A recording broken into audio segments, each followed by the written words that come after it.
Alrighty. Great evening, family. What's going on? Before I get into what the topic is for this discussion, I want everybody to share this video. Share this video. Share this video.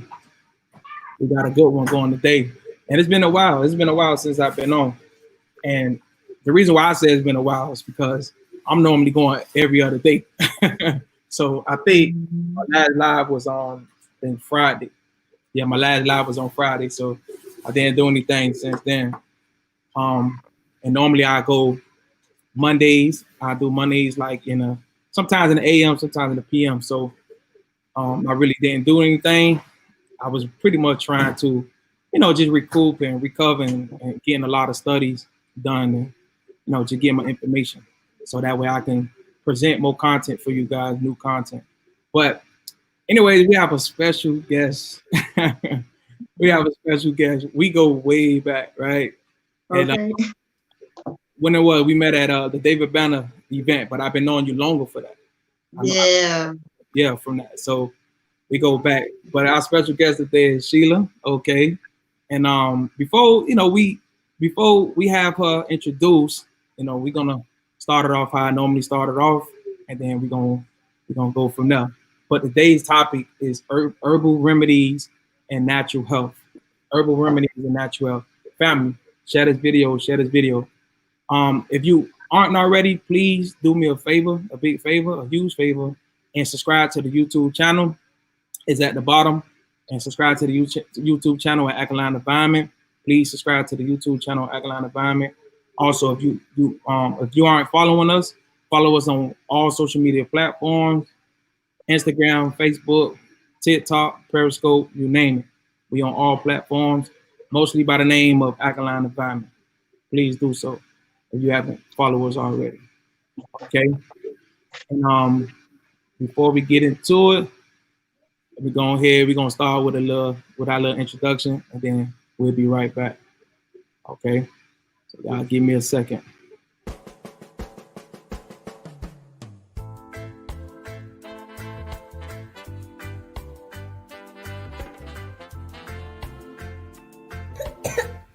Oh no, ma'am. We're going to get that shot right now. No, Mommy, I don't want to get a shot. But Princess, you have to. It's the only way to protect your immune system.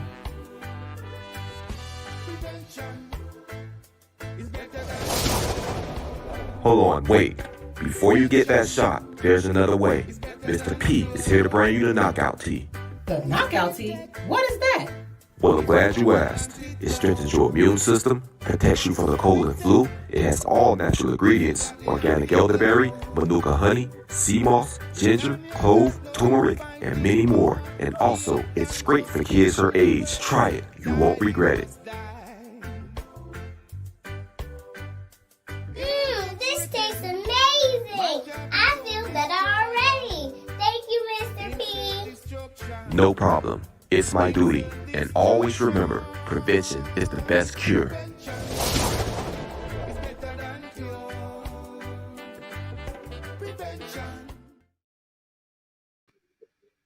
Okay, so that's our little video. I like it.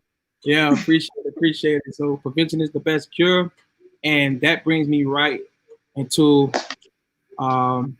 just pretty much introducing our products and just pretty much going over our package deal, our cold and flu package deal. And if you guys aren't familiar with it, for you guys who are new to the channel, okay, we're gonna give you a rundown on what it is. So this is our homepage of the website, alkalineenvironment.com.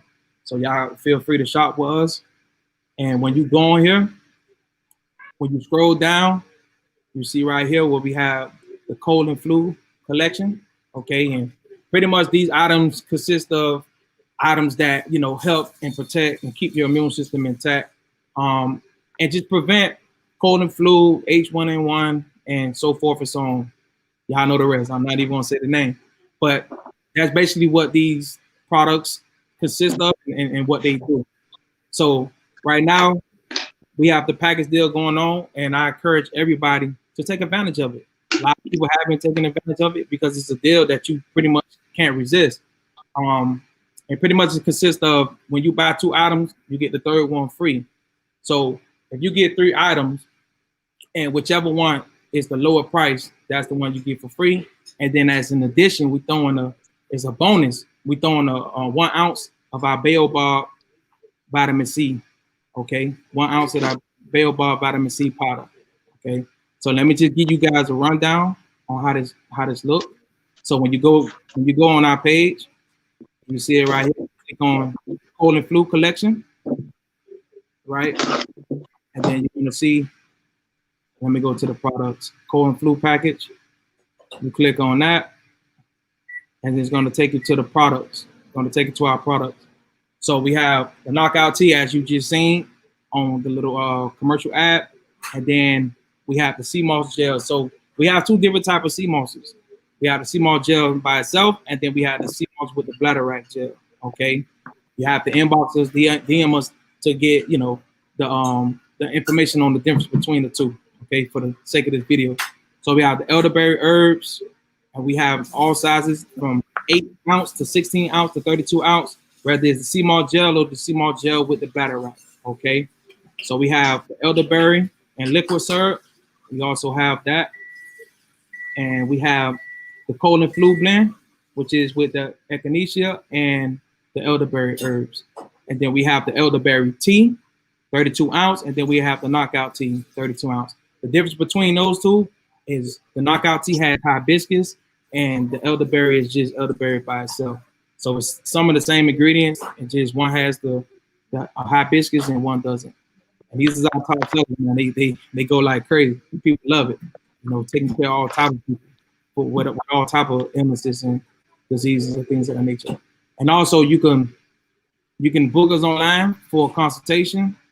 The first 30 minutes, the discovery calls, 30 minutes is free, and I just kind of get a rundown of what you're dealing with, and we just go from there. But the initial consultation is an hour and 30 minutes, and that's where we just break down everything. We just get the, understanding of what you're dealing with, and no, we're not doctors, okay? So we're not going to tell you we can cure anything.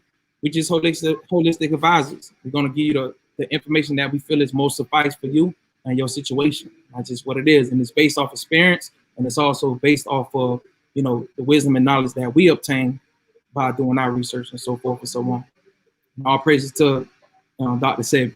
Okay, so y'all can also set up a consultation with us if y'all want to.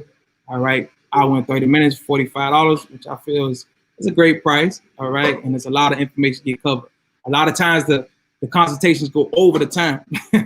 They go over the time, and sometimes I give you about 10 to 15 more minutes. And it's cool because there'll be so much information. I want to get it out. So y'all can book online with us, whenever y'all ready, and we go from there. Okay. So let's go ahead and get up out of here for a little minute. And what we're going to do is we're going to go ahead and introduce our lovely guest. That's what we're going to do. Okay. Give me a second, family. All right. So we're back. So how everybody doing out there? I hope y'all shared the video. Again, take advantage of those sales. And we also will be doing a sale for Black Friday. And we'll also be doing a sale for Cyber Monday. Okay, so look out for that as well. Look out for that as well. So without further ado, let me introduce my guest, Ms. Sheila. Nice to see you again. Nice that we link up and we could discuss this beautiful topic, okay, about these natural herbs, natural health, because it's so important. It's really so important. And a quick fact check: herbal, or should I say herbs? Herbs has been around for, I think, if I'm not mistaken, don't quote me, it should be over 5,000 years. Okay, the Mesopotamia and Sumerians and the Egyptians, okay, they were some of the first people to cover herbs and use herbs. Mesopotamia and Sumerian. So these are ancient civilizations. Okay, so Mesopotamia, Sumerian, the Sumerians, and the Egyptians, 5,000 years. So herbal remedies, medicinal herbs, so forth and so on, been around for a long time. So we're gonna. They were market medicine. Exactly. So we're gonna discuss some of these powerful herbs, and I'm not gonna do too much of the talk. I'm gonna let Miss Sheila go ahead and take over because y'all see in the back in her background, she got it all. She not playing. She not playing. So, without further ado, Miss Sheila, can you go ahead and introduce yourself to the people, and just go from there. Sure. My name is Sheila. A lot of times you see on my page it says Miss She. I'm the owner and the herbalist apothecary of Yamaya's Gift. That is the name of my company. That's the name of my brand. So you can find me on Instagram as well as Facebook, and Twitter under that name is Yamaya's Gift, YAMAYASGIFT.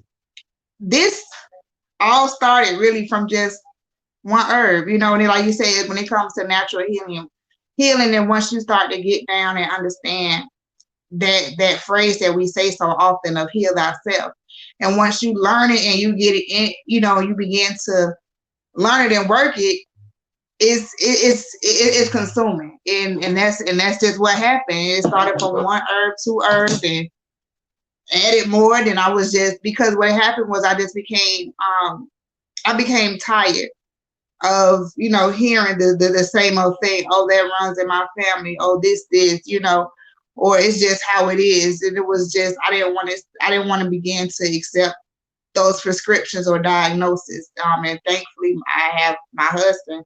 He the one that first started. He would say things like, if you eat blueberries, it'll lower your blood pressure.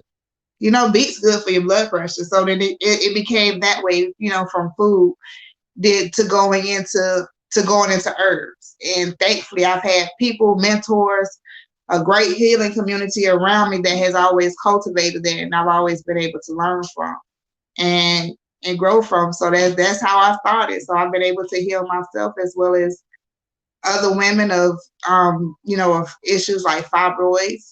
That's how, and elderberry, fibroids was one of my main things, because that's something that I struggle, I struggle with as a woman, and then I didn't even realize how many women struggle, so that's kind of how it started, and then it just kind of snowballed from there, and then here we go. and see, that right there is very inspirational, and what I like I strive to do is just to bring people on the channel, right, on the screen, that has like similar situations, and it's crazy, and I hope a lot of my queens out there are like really paying attention to this, because if you've been following the streams, you will see that we done covered certain conversations, not necessarily the same topic, right, but some way somehow the fibroid situation, okay, the fibroid topic always get merged in. Oh, really? Yeah, and it's like it's a huge issue that we have to deal with. We have to face it, and our women, right, our queens, they have to be open about it. Not only the women, but the kings too, right? Not only the queens, but the kings too. We have to be open about our health problems. And like we was discussing on the phone, I would tell you, I was like, we have to be more open, with what's going on, and talk to people that we feel are trustworthy. Talk to people that we feel like we can trust, okay, and that really have our back. Whether it be a close family member, whether it be a friend over, you've been known for a decade or two, it don't matter. You have to be open, okay? You have to be open. I'm not even gonna go into the lane that I want to. I'm gonna just keep that, topic for another conversation. But yes, so that's what we have to do. We definitely have to, just stay open with it, and just go from there. So what I want to do, I want you to talk a little bit more about the fibroids. But before we get into that, I want to share something with the family, right? Listen, I want to share something with y'all. And I hope y'all share the video. I hope y'all share this video. And right now, what I want you guys to do, because if you're on the screen right now, you can see in the comments, what I did was I put all of Mrs. Sheila's information, okay, her Facebook and her IG. Y'all please go follow her right now. Support this Black Queen. Okay, support her, because listen, y'all don't understand the times we're living in right now. We need everybody who's on this type of information to be involved. Okay, these people, right, are our essential workers. Okay? These are the essential workers. For real. We definitely need this. All right. So any person that you know that's really doing, this type of work, herbs, natural juices, whatever it may be, that can, benefit your health, bring your health to ultimate level. You need to be following them. You need to be supporting them, and we got to get through this. So in the comments, you see this is her information. Okay, you can follow on IG, you can follow her on Facebook, and that's how we're gonna do it. But I want to share something with you guys right quick, if y'all don't mind. All right, look, we're in the holidays. Okay, we're in the holidays. Tomorrow is one of probably the what you want to say, Sheila, is probably the biggest. It's the hugest holiday of the year.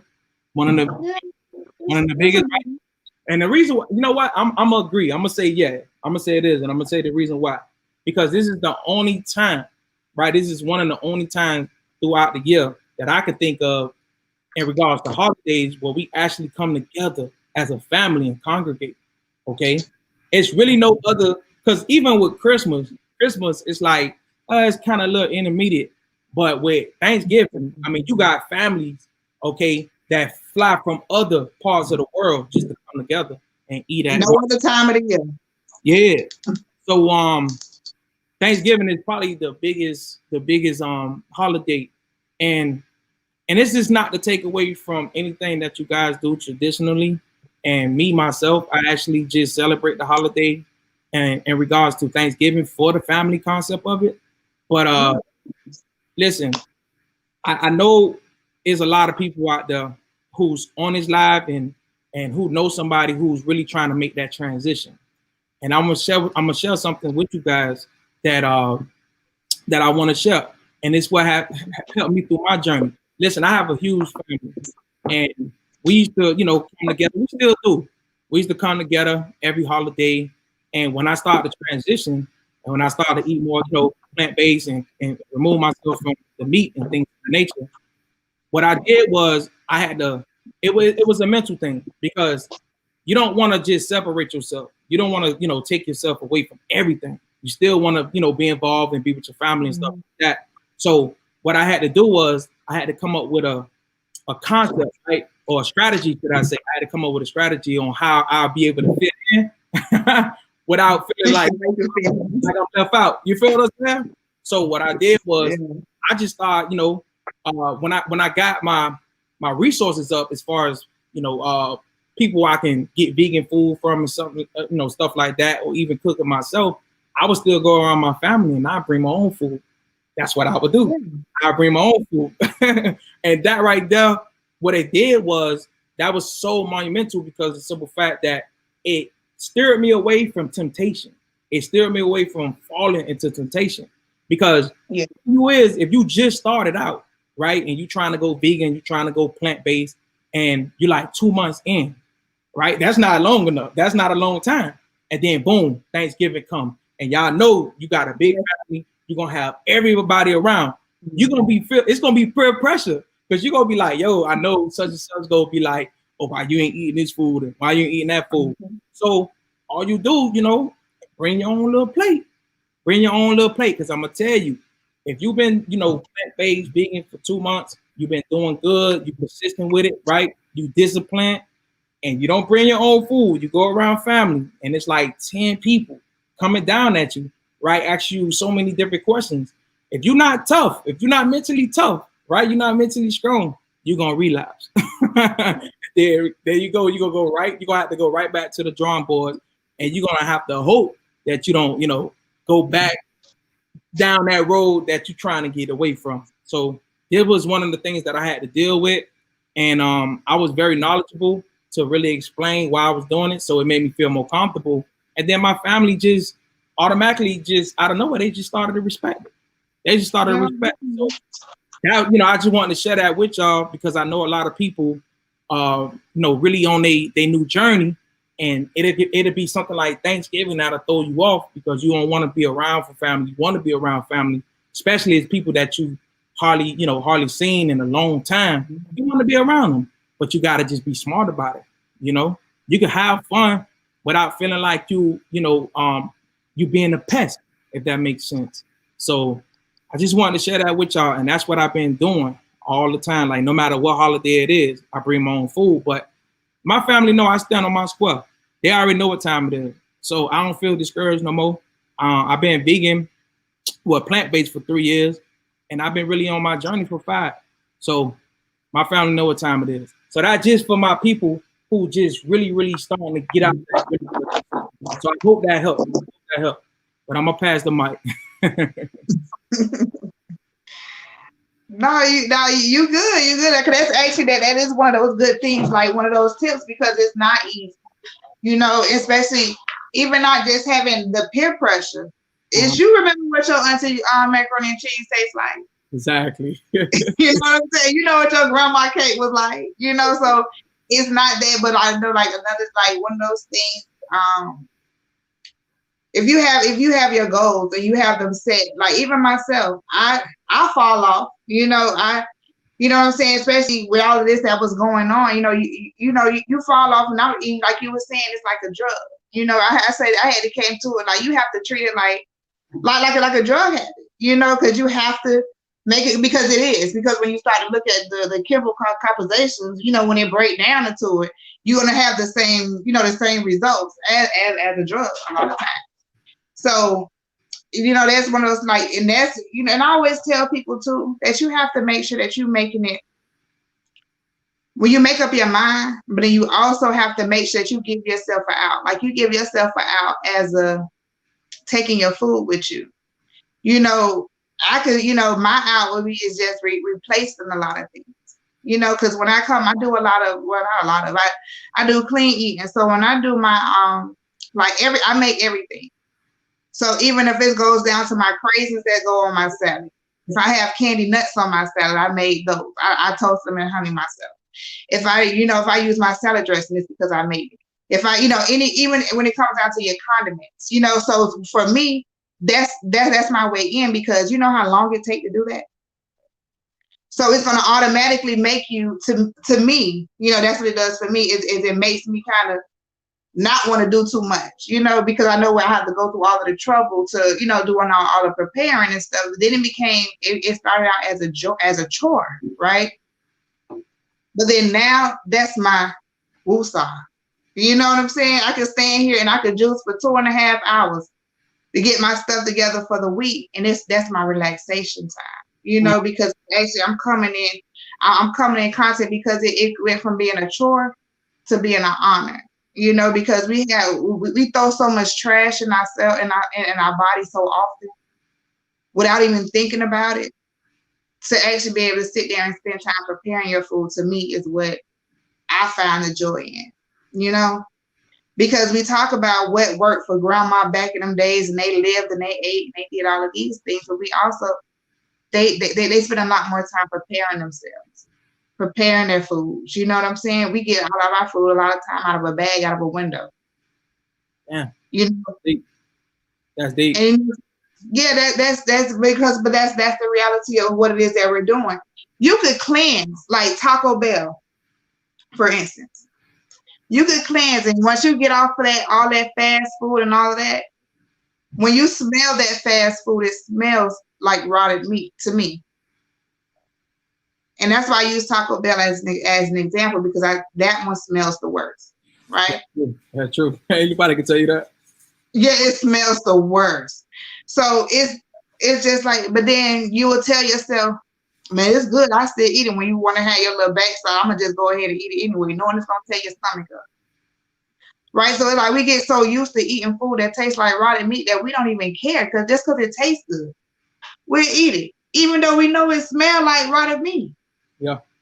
True. So when it comes to certain herbs, even that blue vervain, to me, it's so strong, it's so pungent, it's so bitter. But when somebody tells me, oh, that might taste nasty, it tastes nasty, but you've been eating meat and chickens that's been wallowing in shit the whole time. But because you put Larry's on it, now it tastes good, so it's different. No, we're gonna take this shot of blue vervain. I just need to do it 3 times a day. You know what's funny, right? And not to cut you off, but I tell people all the time, I say, listen, at the end of the day, it's always going to be about what?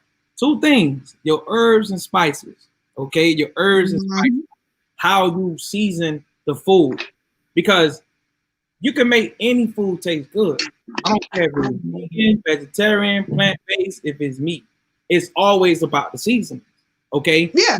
If I put a piece of chicken in the pot, right, and I let it boil, or if I put it in the oven, or no matter, and I bring it to you and I put it on your table, 9 times out of 10, you're gonna ask for some condiments. You're gonna want some. You're gonna want some ketchup. You're gonna want something. Okay, you're gonna eat it like how it just is. Okay, not really. They be carnivores. We really ain't carnivores. Y'all really be. Y'all listen. If we really were.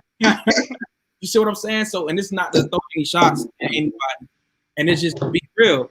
Anything that you season, if you a good seasoner, if you put them seasonings, you whip them together, guess what? You can make anything taste good. So it's really not. It's actually not really about the actual food that you're eating. It's the way you season it. Okay, because you can put the best out of any food that it is. So I just wanted to throw that in there.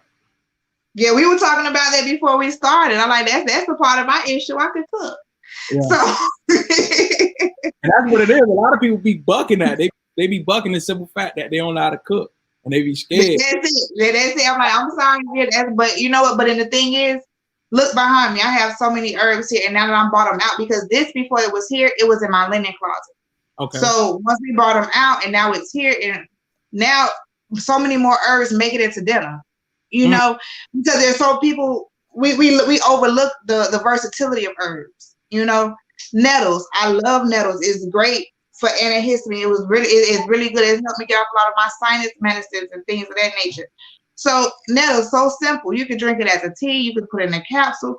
But then if you can either find it fresh, if you can't find it fresh, even the dried kind. Whenever somebody has a cold or we're not feeling good, or somebody in around the house, I make them some soup and I put nettles in it. You know what I'm saying? You put some turmeric in it. Nettles, right? Nettles. Nettles. L-E, nettles. Yes. Okay. Yes. Yes, sir. So that's one that you could eat it, and then you can also drink it as a tea. So that the herbs are very very versatile. Then you have your spices, like you said. You have turmeric.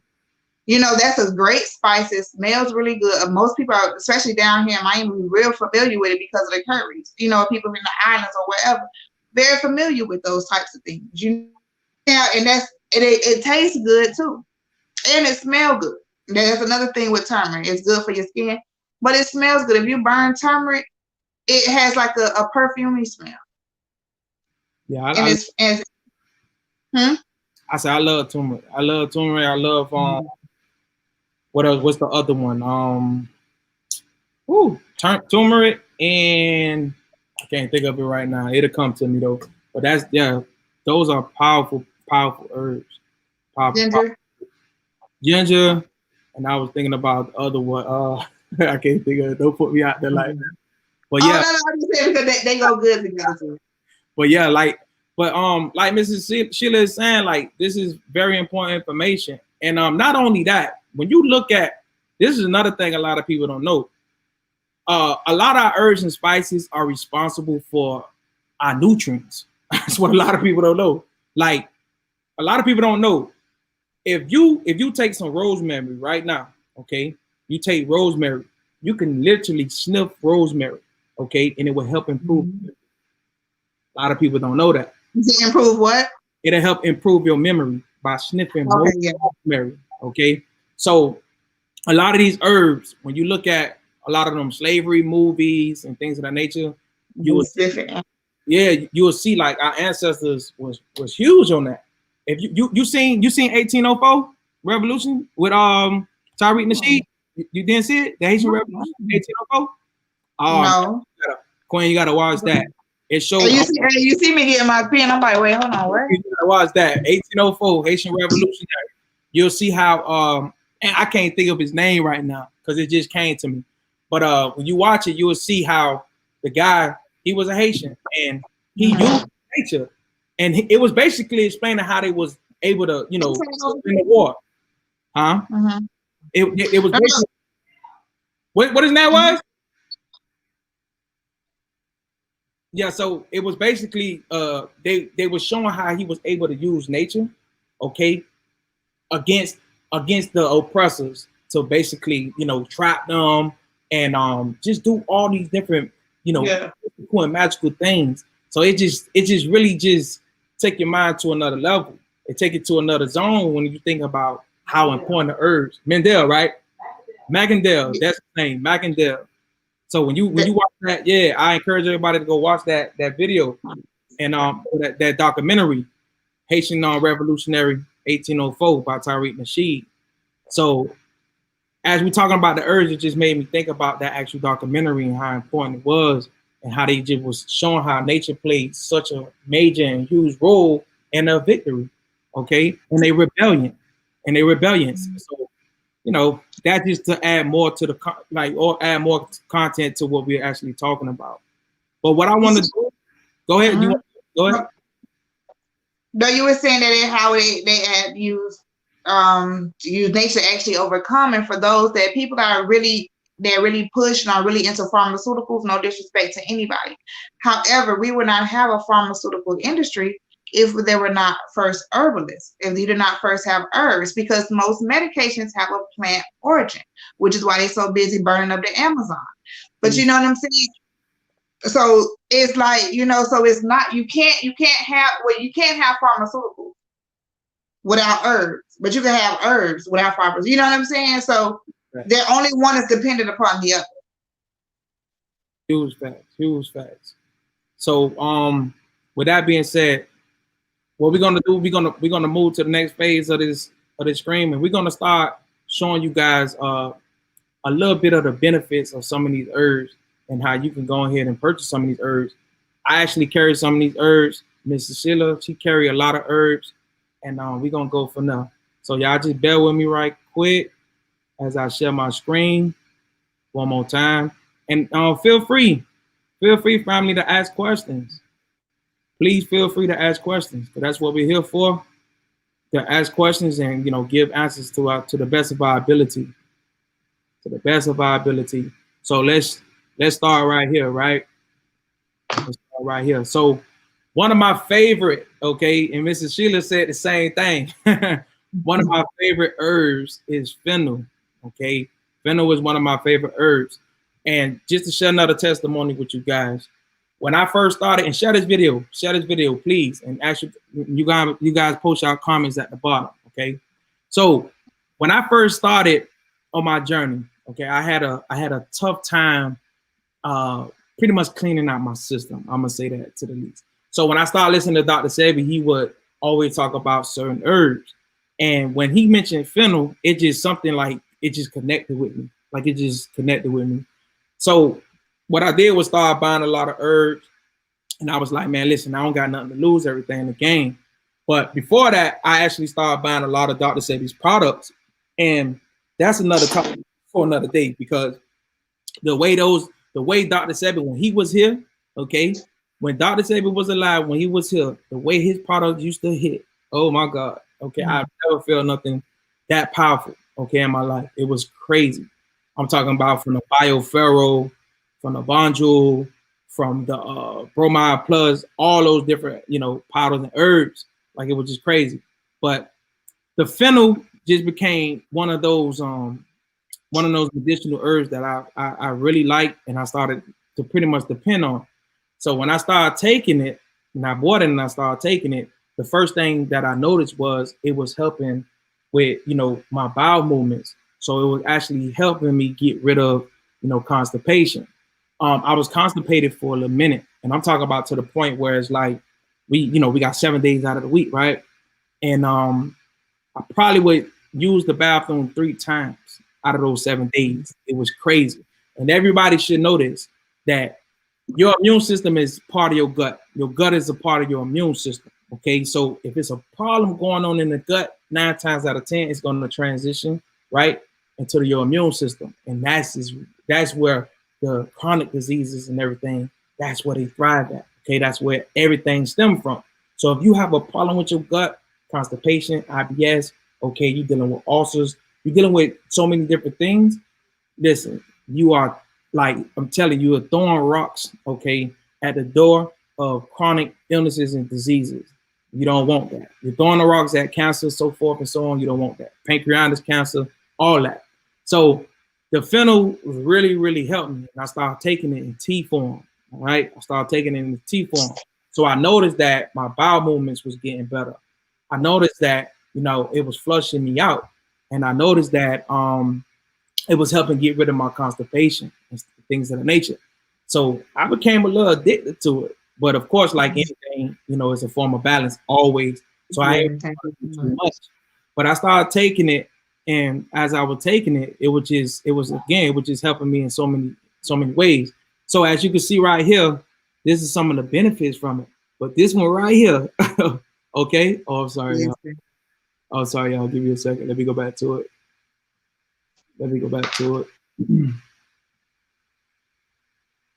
Oh, there you go. But this one right here, okay, this one I say treat and digesting. Boy, if that ain't the truth, I don't know. I don't know what to tell you. But so this is the main, to me, this is one of the main benefits of the fennel. Mrs. Sheila may have a different experience with it because she loved it too. But just look at it. Protect the heart health, improve brain function, prevent eye problems. And for women, okay, this is why we have it in our wound care, because it helps reduce the menstrual disorders. So you definitely want to be up on that. And it prevents obesity, treat anemia, reduce the risk of cancer. Everybody should be wanting to jump on that. Beneficial for your skin, prevent respiratory disorders. So that's just one of many, benefits of the fennel. Anything you want to add, Mrs. Sheila? Now we talked about it, fennel before. It's one of those. It's really good for that indigestion. Like I was before we were talking, I said that I liked it because I always had acid reflux from when I was in 7th grade. So I always was on antacid even from the kid. So fennel was one of those that it helped that. And my mentor, she told me that, and the reason why fennel is so good especially when it comes down to like your indigestion and your heart rate and things of that nature, is because it's very high in magnesium. So so that's what they like you were saying before. Herbs have a lot of these same nutrients that your body needs. So that's the best part about it. But then even too, what you were saying, also too, that fennel helps because I use it in my mama's milk, which is a tea and capsule that I have on my website, because it does help women with the production of we know they have that's not producing enough breast milk. I'm sorry. So that is really good for that. And then you can use the seeds. What I would do, because my kids like it, and we would put it in the refrigerator, and they call it just fennel water. I would just take like a gallon and put maybe like a half a cup of seeds in there, and then fill it up with the water, and then put it in the refrigerator. And when the seeds go down to the bottom, then it's ready to drink. And you just drink it, and that's what I would drink. I use that to help with my indigestion, with my acid reflux. And if not, I kept like a little baggie of fennel seeds in my purse.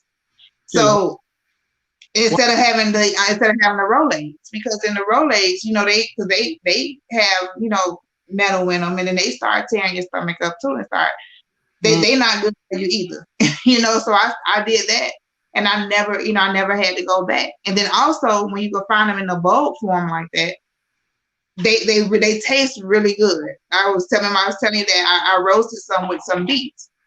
When I say awesome with just some salt and pepper, it's really good. So maybe that's a part of my problem. I can tell you how all of these herbs taste. Literally, you can cook them, but it's really good. And that's one of the things and that's what I like, because what you were telling me with your experience with fennel and why you were using it were completely different from why I used them, and we both had great experiences using the very same herb. Again, that's one of the things that I love about herbs. I love about what I do, because I could never give you all these herbs behind me. I could never tell you all of the benefits of them, because there's just so many. And then if you want to take it back to a spiritual way, it makes me feel as though whatever you believe in, whatever creator God you believe in that you pray to, it just lets me know that he thought of everything. Yeah. You know what I'm saying? Yeah. It was already thought of. Literally, you thought of everything because you have these multifunctional things that's helping one person with one thing, helping me with something else, and then you can still find somebody that find another reason to see that swear fennel is what cured they whatever, you know. So that's just one of those. I love it, you know. I just love it. Yes, yes, definitely. But listen, y'all. Listen, family. I want to see some ones. Give me some ones, man. Y'all really, love this information because Mrs. Sheila is dropping a lot of gems, a lot of jewels. Listen, hold on. Let me make sure the queen and taking notes. You and her taking notes? Because she dropped a lot of gems about that. About how you said you put it in the water and they let the seeds. Oh man, that one we definitely gotta do that one. But so the information is powerful. But like she was saying, like the queen was saying, like how it's so tough to really break down all the benefits because these medicinal herbs serve so many different purposes, okay, in the body. So you see how just for one herb, my experiences was different than her experiences. Okay, so it's not a joke. It's not a joke. And whatever, it don't even really matter, Queen. Whatever religion that they are entitled to, whatever religion that they subscribe to, okay, you're gonna see in that religion some form of herb being displayed. Whether it's in the Bible, they talk about it, doesn't even matter. So no matter where you go, no matter what religion that you're in, guess what? They're gonna be talking about. It's gonna be somewhere in those those scriptures, okay, where herbs are being used. That's a fact. That's a fact. Okay. So let's move on to the next herb that I want to share with you guys. Let me share my screen again. Sorry about that. Let me get some ones in the comments, family, and share this video. Please do share this video. Let me get some ones if y'all loving this information. Mrs. Sheila is dropping it. Y'all see the herbs in the background. Stop playing. Okay, so the next herb is the sarsaparilla. This is how I like to pronounce it. It's pronounced different, and that's another thing. Herbs have their own type of pronunciations depending on where you at, right? So somebody could be in somebody could be in India right now, and they be like, huh? What did he just say? So, but that's how we pronounce it over here. But I want to share 4 herbs in particular with you guys, right? So we're gonna run through this. So the sarsaparilla, the burdock, okay, the dandelion, and the yellow dog, okay? So let's start with these. And what I want to show you guys is that how these 4 herbs in particular, they're tandem, okay? They all complement one another, all right? And they all share, similarities. They got certain things in common. And what do I mean by that? So when you look at sarsaparilla, and let me get this out of the way first. Dr. Sever used to always say that this plant, this herb in particular, okay, is the highest in iron. It's the higher in iron. A lot of our women, a lot of our queens suffer from iron, okay, iron deficiency. So it's very important that you get your iron levels up. That's why, anemia and being anemic for women is just so, it's so prevalent, okay? One of the things that strip the iron out of the bodies of women is flour, okay? White flour, enriched flour, all these different type of flours, they definitely take and strip the iron clean out of your system. And the thing about iron is that iron has this magnetism to it, to where it can pull other minerals, okay, together, right? So if you're losing iron, in default, you're losing other key nutrients and key minerals right with it. So you definitely don't want to be losing too much iron. You want to get enough of it, especially women. Y'all have to get more because of y'all menstrual cycles. But I'll let Mrs. Sheila dig deeper into that because she's a woman. So who the hell am I to tell y'all? All right, and I'll be playing. But yeah, so the iron in sarsaparilla is very high, so you definitely want to jump on that. And they have different type of sarsaparillas too. Okay, they got Jamaican, they got Indian, they got a couple different ones. But so as you can see with the sarsaparilla, you got anemia, you got the blood purifier. That's real key because Miss Sheila, the thing is what people think, the people, and I want you to, let me know if I'm correct. Give me confirmation, clarity. A lot of people think detoxification is just dealing with getting rid of things out of the colon. And I don't know why, to me, I don't know why that's like the only thing people think about when they think about a detox. Detoxification is purifying the blood as well. Detoxification is taking care of the kidneys, taking care of the liver, and taking care of the skin. How can you get away from highlighting that? Arguably, the biggest detox is when you detoxify your skin, when your skin is the biggest organ on you. Like that to me, it just don't make sense, you know. But what you got to say about that? What you feel about that? What I just said? Would you agree or disagree? I just think nowadays everybody calls everything detox. So without actually looking into or thinking about what it means, like you were saying, when you detox, the whole purpose of that is just to eliminate toxins. So it's not necessarily that it kind of is, because it's the way you detox is you gotta remove those, you gotta remove all those toxins, the chemicals, the heavy metals, whatever it is that you're detoxing from, and it turns it into waste. And then you eliminate that waste. So so the whole purpose of it is just to strengthen those pathways. So it's going to include all of your organs. And a thing too, what we don't always look into, and what people don't, because you just throw out detox as a catchphrase, I think kind of a little bit. But the thing is, your body is going to do what it's supposed to do anyway. So if you're eating what you're supposed to do what you're supposed to eat at the appropriate times, your body's going to detox itself. Your kidney's going to detox itself. Your colon's going to detox itself. Your pancreas is going to detox itself. If you know the times and you know how to eat according to the time of day, your body going to do what it's supposed to do anyway.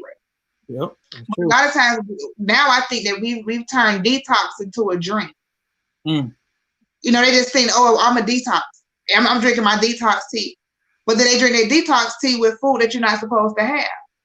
And then completely overlooking what detox means. You know, many of us, I'm sure, know somebody who has gone into drug treatment or has drug treatment or whatever. They don't go to detox from 7 to 3 and then smoke crack at night. They leave all of it alone. So you can't do both. You know what I'm saying? Makes a lot of sense. But because we've turned detox into just a catchphrase or something cool to say, we kind of forgot what detox actually means and what it does.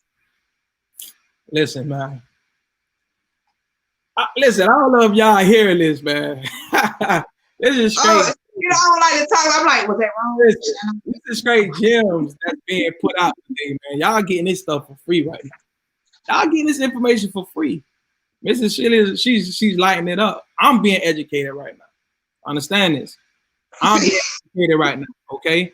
But remember, I always tell you guys, 99%, okay, of me is a student. I'm 1% teacher. That's it. Okay? The more I think I know, the more I see I don't know. All right? Always remember that. So everything she is saying is right on point. You know, and you can fact check it all day. But the experience, as you can see, is there. So she's teaching. She's laying it down. Because I think when you it's a phase thing. And I remember I talked about it before and I never go live because I think I just, like you said, you talk more from an educational standpoint. I just say it. You know, I might not have the correct terms and all of that. I don't know. Yeah. But you know, like, because sometimes we confuse detoxing with cleansing. You know, because then that's dealing with more of your digestive tract. Because it should be a phase. I'm actually getting ready to start with, because you start with your detox and you're removing all of that mess, and then you gotta, you know, then you cleansing your system, you know, and then you go into the nourishment because you gotta put everything back that you stripped out during your detox and cleansing phase. Then you gotta go back and nourish. So that's the thing. I think that that maybe we're as maybe, you know, the professionals in the industry or whatever, you know, for where we are. I think that's maybe where we're missing the mark and telling people, you know, is just say, no, you don't just need a detox. Well, let's see where you are. Are you in need of a detox? Do you need to cleanse? Are you in a nourishment phase? Because some people eat good and, you know, they just haven't, and they still not having good results. Why? Because they detox themselves vitamin list, nutrient list, and then haven't put anything back. That's key. That's true. That's definitely true. So Dr. Sebi used to always talk about,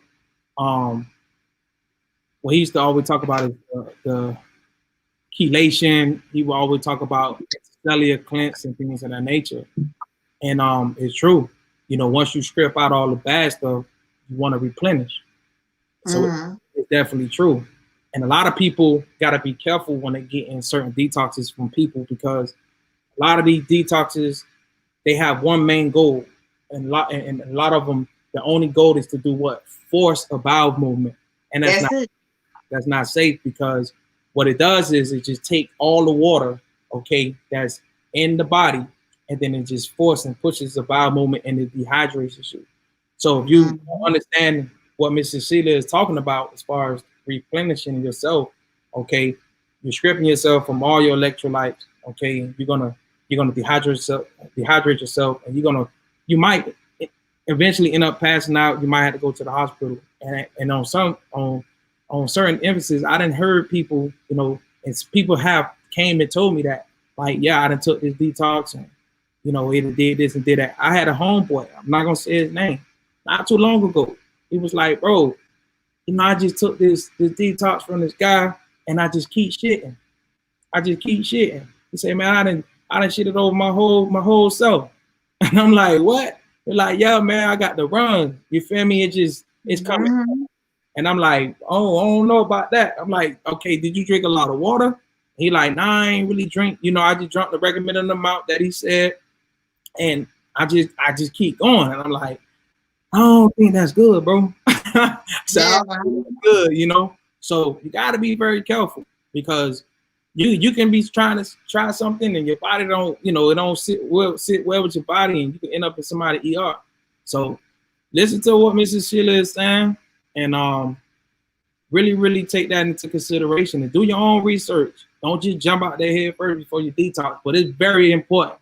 All right, it's very imperative that we detox, because we just be overloading our systems with so much junk. So I would say maybe Mrs. Sheila, you can tell, you know, if you confirm this or not, but I would say maybe 2 to 3 times a year. You know what I'm saying? You detox, depending on how backed up you are, or however long it's been since you have detox. So I say a good 2 to 3 times a year. That, to me, that'd be great. And I'm not talking like just 1 or 2 days. Like, you know, kind of stretch it out. Do it for a couple of days, week. You know what I'm saying? Something like that. What you say? I think so. I used to like I said before now, because what a lot of people don't know, I ain't always had a stable place to live. You know, so now that I do, that's one thing I would do 3 times a year. I would do actually I would do a liquid detox 3 times a year. And it lasted 30 days. And I liked it. I enjoyed it, because it wasn't a one thing all the time. You know, it was because you went through those different phases. And then I would do it in a group as well. And it worked out really well, and people were very surprised at how well they do. And that's the reason why, is because we don't need to eat as much as we think we do. We're not hungry as much as we think we are. Many times when you learn and listen to your body, you're thirsty. Yep, that's a fact. You know, sometimes sometimes you're bored. In my case, sometimes you're bored. That's a fact.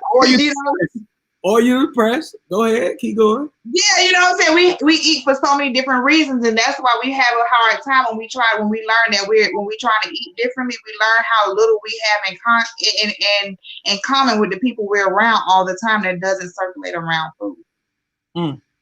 That was one thing I know, and it was kind of like a little disheartening, you know, because you're like, we vibe and we always together, but really we always over a meal. Or, you know, food is involved in some kind of way. Like, why I have a friend that say, girl, let's go to the walk trail. Let's go out here, you know. And when I do those things, a lot of times I'm alone. But if I want to say, let's go to the bar, or let's go out to lunch, and let's go to breakfast, let's go to brunch, I have a lot of people that I could call. Well, that was before. Now you know, like you said, you start changing your environment, you know, and the people around you, they start doing the same thing. Not saying that everybody that's around me does what I do, but when they do come around, they're like, girl, okay, well, I seen this, we're gonna do this, you know, and they'll say, you know, and I think it's fun, because it allows you to have that same balance, and you can still have fun when you introduce your ways with their ways, you know, and then you can have fun. Like we went out the other night. We went out to Bar One. Okay. You know, Bar One is popping everything. So we were like, we just gonna share. So they had a really good kale and truffle salad. So I'm like, they like sharing. So we gonna put all the food in the middle. So they're like, well, who ordered this salad? I'm like, oh, y'all gonna get vegetables. But they all was all in the salad though. But they was really enjoying it. So, you know, I'm the friend. I'm like, no, I'm gonna put some vegetables on the table. You know, we gonna still have a good, so they already know what I'm gonna bring, you know. So, and it also allowed you to open up and meet the people that you already know in a different way. This is beautiful. I like it though. I like it though, because it's like we getting the testimonies, we getting the stories in real time, and I don't know, man.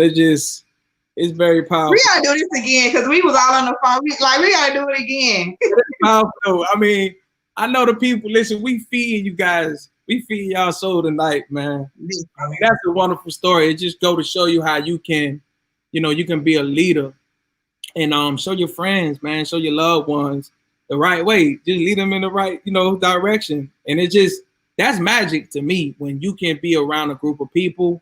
And most people, you know, if they still indulge in flesh, that'd be the first thing. It's like when you get the menu, you're looking at the menu, and it's like, all right, you know, what meat I'm gonna take, you know what I'm saying? What meat I'm gonna eat, right? And then you just come and change the entire trajectory of it. You just come, oh, a salad right there.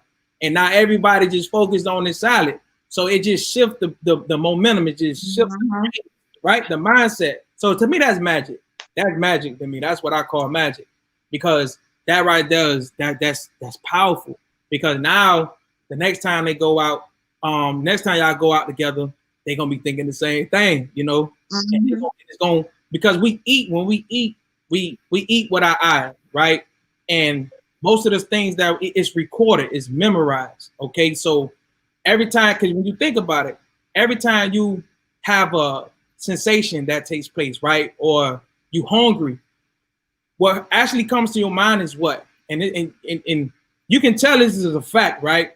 What comes to your mind is, all right, if you want to eat something good, you're gonna start pulling up memories. You're gonna go through your memory, right? You're right. You're gonna think about the place you went, the time y'all, if it was good, y'all had fun and things of that nature. Yeah. That's what's gonna actually drive you to that food. So it may not be this food per se, and of course, because the food was good, that's gonna take you there too. But a lot of times it comes with, it's other factors that play a role to why you even go to get the same food. So if the food is good, if the vibe was good, if the setting was good, you know, y'all got, you know, got lit, everything was vibing, then 9 times out of 10, you're gonna go back to that. So that's how we actually go about eating food, whether you guys know it or not. It's a memory. It comes with what we see. And give you another example, right? Little kids, this is why they try to program little kids. If you see on the commercial, McDonald's, right, with Ronald McDonald, and he, you know, he in his clown suit, he doing all this and doing that, captivating the child. What he's doing is he's taking the child's mental, right, and he's locking it down psychologically. And what happens is now when you get in the car with your child and you ride by McDonald's and they just so happy to see this McDonald's sign, right? What happens, that memory of them seeing Ronald McDonald on the commercial, right? That pops up. And then he's, you know, showing the toys, he having fun, he looking like a clown, all these different colors. You already know what colors do to us. So that is proof that we, you know, when we eat with our eyes and everything is just memorized, and these foods just bring us back to certain moments and stuff. And that's why a lot of times it's hard to just break away from these foods. But again, powerful just stories and things of that nature that Miss Shirley was sharing. And listen, man, we can go back and forth all day. Wait, before you leave off this herb, I wanted to share something with that about that herb. I haven't really used this herb very often, right? But my granddaughter, she said I had her. She was little. You know how the babies get the little pink rash? They call them angel kisses on their cheeks. Yeah. Most babies have it. Never thought anything about doing anything to it. I took her to my grandma's house. And my grandma said, well, you a herbalist. Why you ain't gave that baby some sarsaparilla yet? I'm like, huh? I said, I have some, but I never used it. She said that'll clear the baby face up. Mhm. And she was maybe, I don't know, maybe, you know, she was little, maybe a couple months old, not 6 months yet.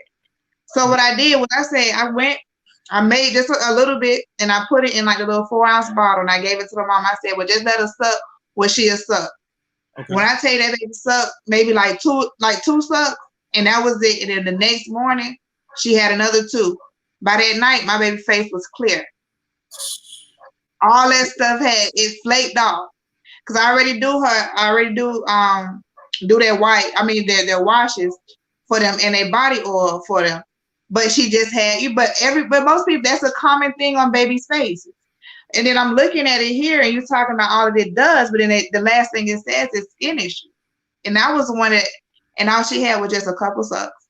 And you see just how simple it's simple. Yep. Listen, man. Listen, we gonna have Mrs. Sheila going through the archives of y'all, man.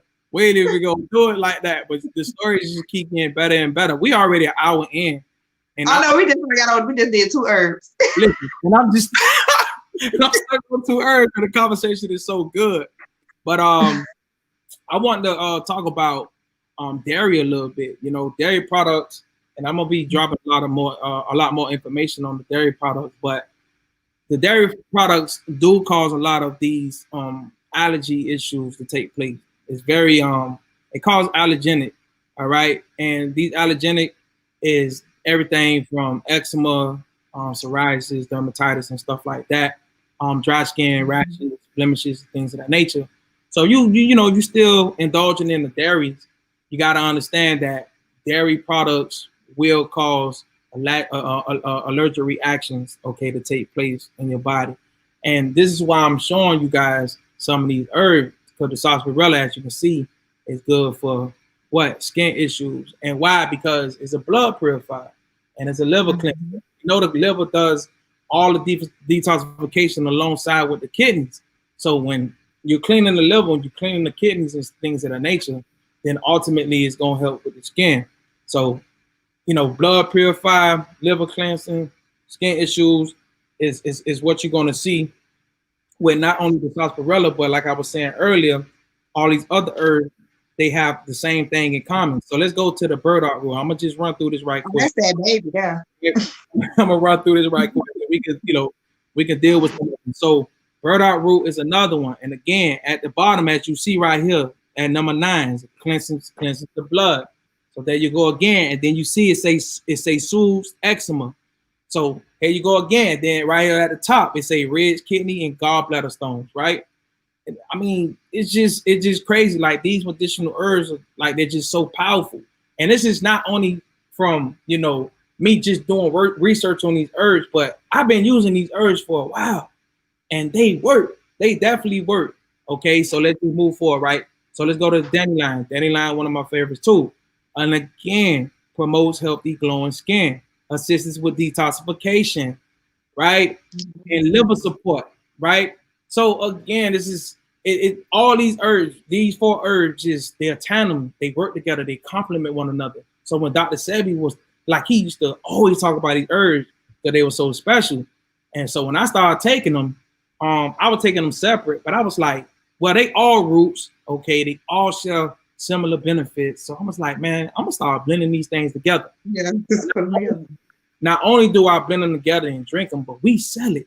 Okay, we have our detox herbal blend, and we sell it. So our detox herbal blend, right? It comes with all 4 of these herbs, and we actually throw in the fennel as well because the Jamaican sarsaparilla is out of stock right now. So we throw in the fennel as a replacement, right? And last but not least, the yellow dot. Again, the same thing, a blood purifier and general detoxifier, right? I'm sorry. Stimulates the bile production. That is very important, okay? Because bile, we need the bile. A lot of people who get their gallbladder removed, that's a bad thing. That's a bad thing because if you don't got your bile production, then when it comes to you eating any type of fats, okay, you're going to have a problem, right? Yeah. So it helps with digestion, particularly right there, as you can see, fats. Also stimulates the bowel, right? Movement and frequent urination, again, to remove toxins. So these these herbs also increases your urination. All right, so it makes you go to the bathroom a little bit more, and that's to flush out the toxins and things of that nature. So these 4 herbs in particular, I love them. I've been taking these for a while, and you blend them together. Put them in a pot of water, natural spring water, preferably if you can out of glass jar. Some people, say it doesn't matter, but that's just me. And you can add little other things to it. Like sometimes I like to add other little spices to it and things of that nature and just drink it like that. But yeah, very powerful herbs. Our detox herbal blend, we do sell it. It's $10 an ounce, okay, which is a fair price for how medicinal and powerful these herbs is. And you'll start seeing the change immediately. Okay, you'll start seeing the change immediately.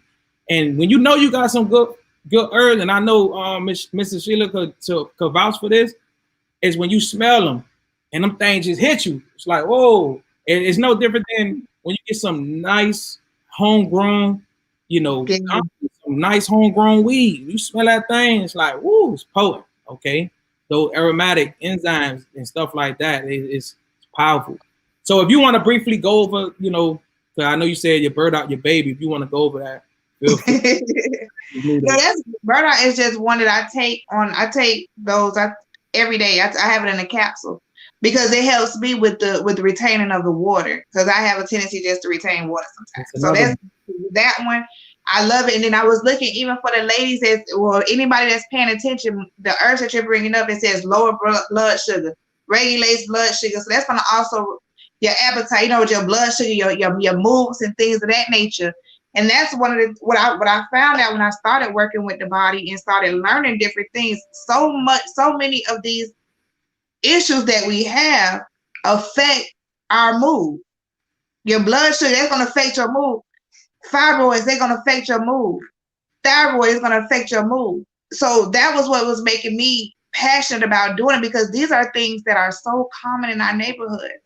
But we're always stigmatized, especially with the thyroid, with the fibroids. It was making me like all the time, we're always taught of and we're spoke of as the angry Black woman, not knowing that we have issues that really and truly affect our mood. That we real sick. So we ain't mean, we ain't no angry Black woman. I'm a sick Black woman and ain't nobody hearing me. Listen, the Queen get on me about this all the time. And I have to listen to it, and I have to take that into consideration. That's true though. Kings, listen to this. Go ahead, Queen. Go ahead. Drop that on the tune. Because when I was going through the issue with my thyroid, and when I began to look into it, it says that the symptoms were the same as bipolar disorder. Right? Then I was going with fibroids when I had fibroids. When you have issues, it causes a chemical imbalance. So here I am dealing with two situations at one time that affect your mood. But I'm a strong-minded person, and I'll just be sitting here internally battling, like with a straight battle inside my head, like I'm feeling like I'm about to trip, and ain't nothing wrong. But you can't really discuss that because we so closed in, like you were saying earlier. You got to be more open and be able to talk, and be able to talk to these people. And then that's when I started saying, like, you know what? I want to let me look up these conditions on my own. Let me figure out how I can heal thyself. We're going to go from there.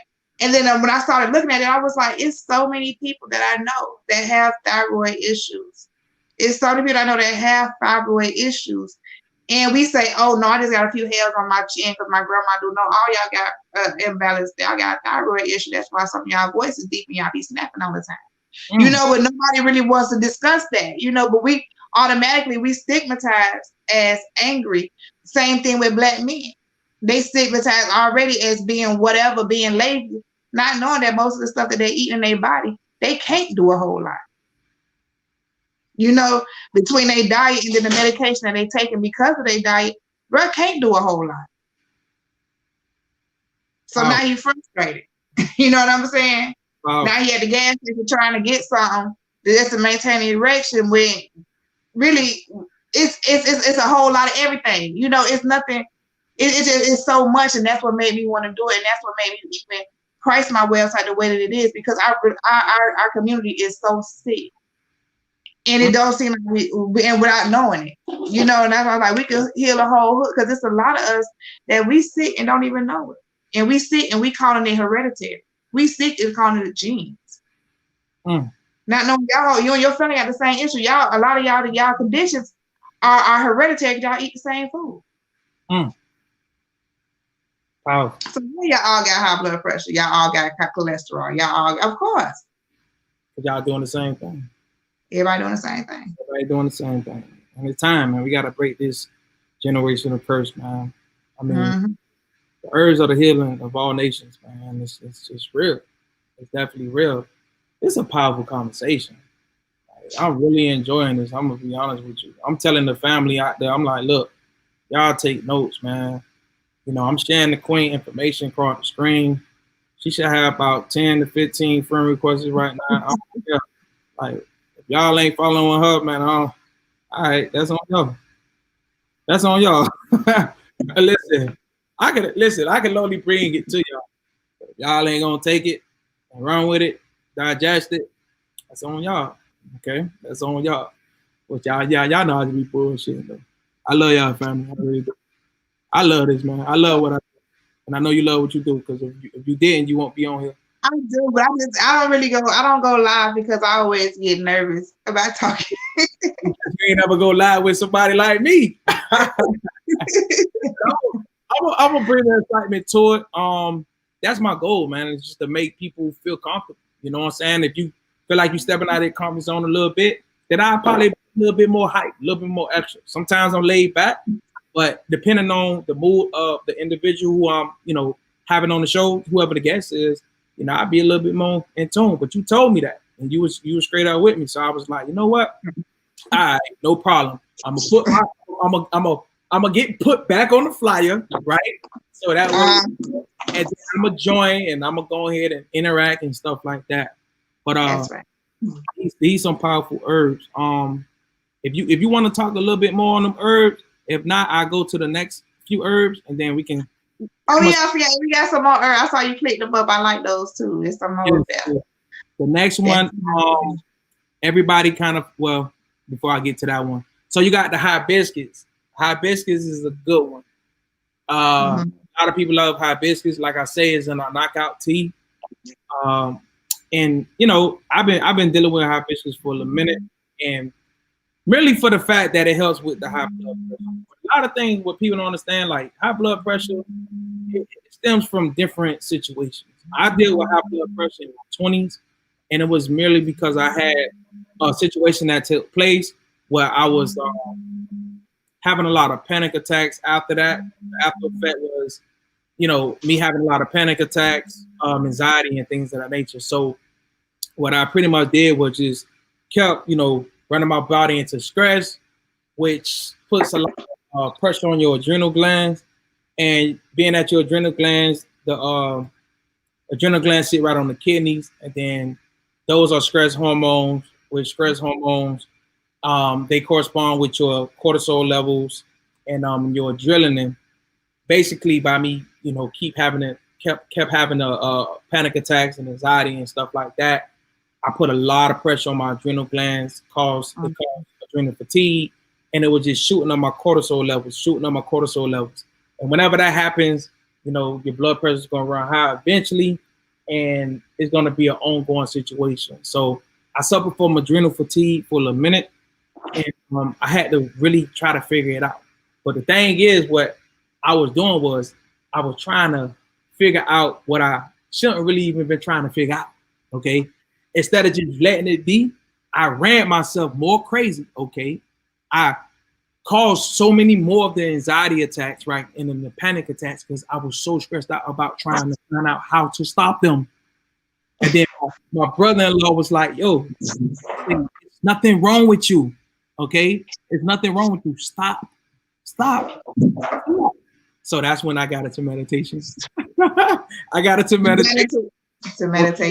I got into meditation. I started doing yoga. I started doing all these different things. And I was like, yo, it worked tremendously. So a part of that was the hibiscus. I started drinking hibiscus because I was hearing so many good things about how it helps with the blood pressure and stuff like that. So I would, make the hibiscus tea. I would drink, not drink, but I would eat elderberry. Well, no, not elderberries. I'm sorry. I'm already thinking about the next herb. I would eat blueberries, okay? Because I understand the good things about blueberries and all this brain food and things of that nature. But needless to say, man, the hibiscus was very good. And as you can see right here, one of the top ones is it lowers the cholesterol. Because if you got high cholesterol, you're flirting with high blood pressure. So as you can see, how it helps in managing blood pressure. So these two right at the top. Because this is what it's primarily known for, right? The hibiscus. So it prevents liver damage, antibacterial properties, and here it is again with the women, with the queens, helping to relieve menstrual pain. So this is also added to our wound care, okay, for our women. And it helps prevent cancer.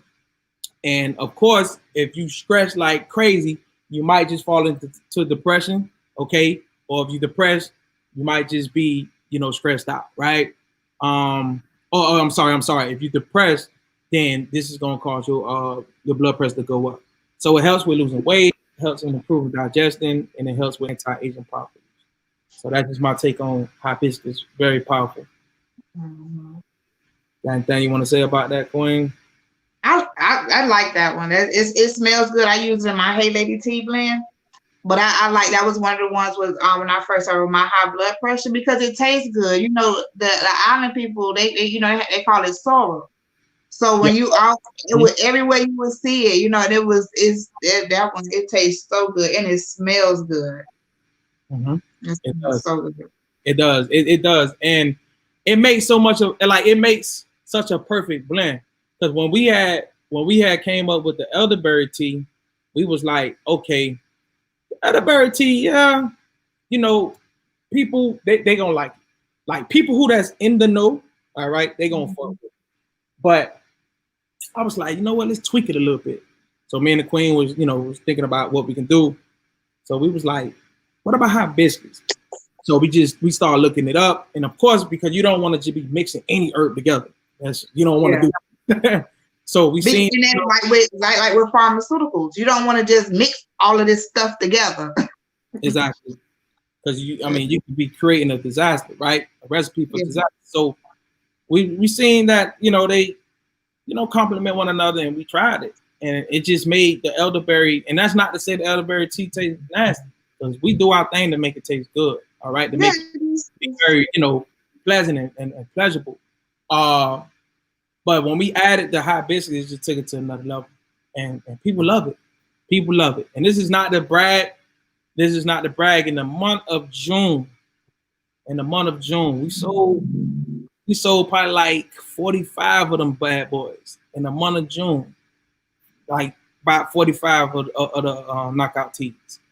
And that was to me, that was crazy. Like it felt good. But so hibiscus is a great one. Like, let's move on to the next one.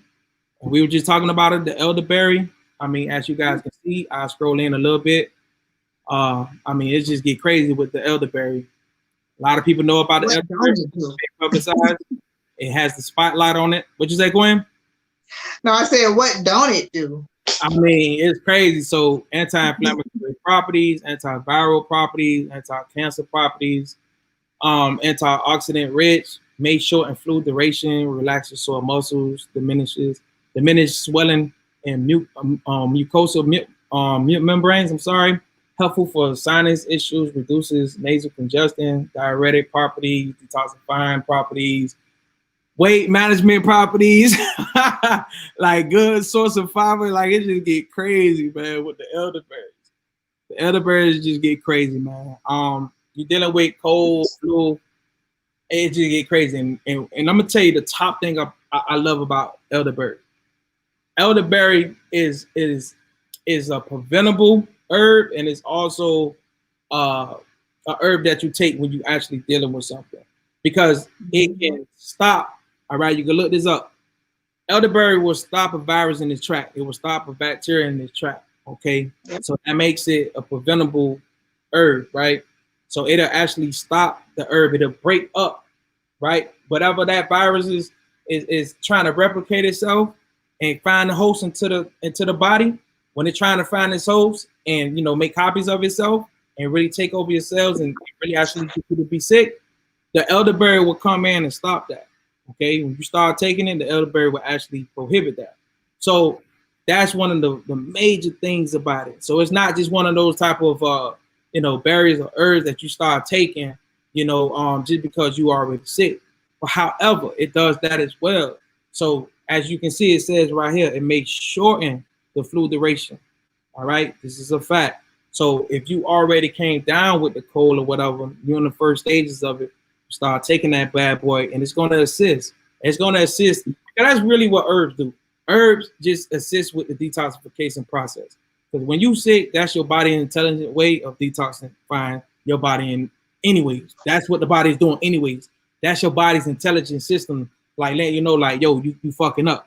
But I'm going to go ahead and help you. Okay, I'm going to get this shit up out of you, right? But you got to get a little sick. You got to lose your appetite. You got to get some rest. All the things that you weren't doing in the first place, okay? So I'm going to help you. But I have these natural herbs that God has put here, all right, to help assist you with that, okay? And this is why elderberry is one of the most wonderful herbs that you can actually take. And at the bottom right here, Queen, it says good source of vitamin A, vitamin C, which helps with the immune system, right? Soothes upset stomach, relieve gas, soothes burns and rashes, support healthy skin, help with indigestion, helps with constipation, and strengthens the immune system. Like, it don't get no better than that. But I'll let you take the floor. Really don't. And I even give it to a lot of even those with anemics, because it's high in iron as well. So it's one of those syrups, and I tell you, that's my top seller. I mean, even at the height of the pandemic, I think I was doing like 200 to 300 bottles a month.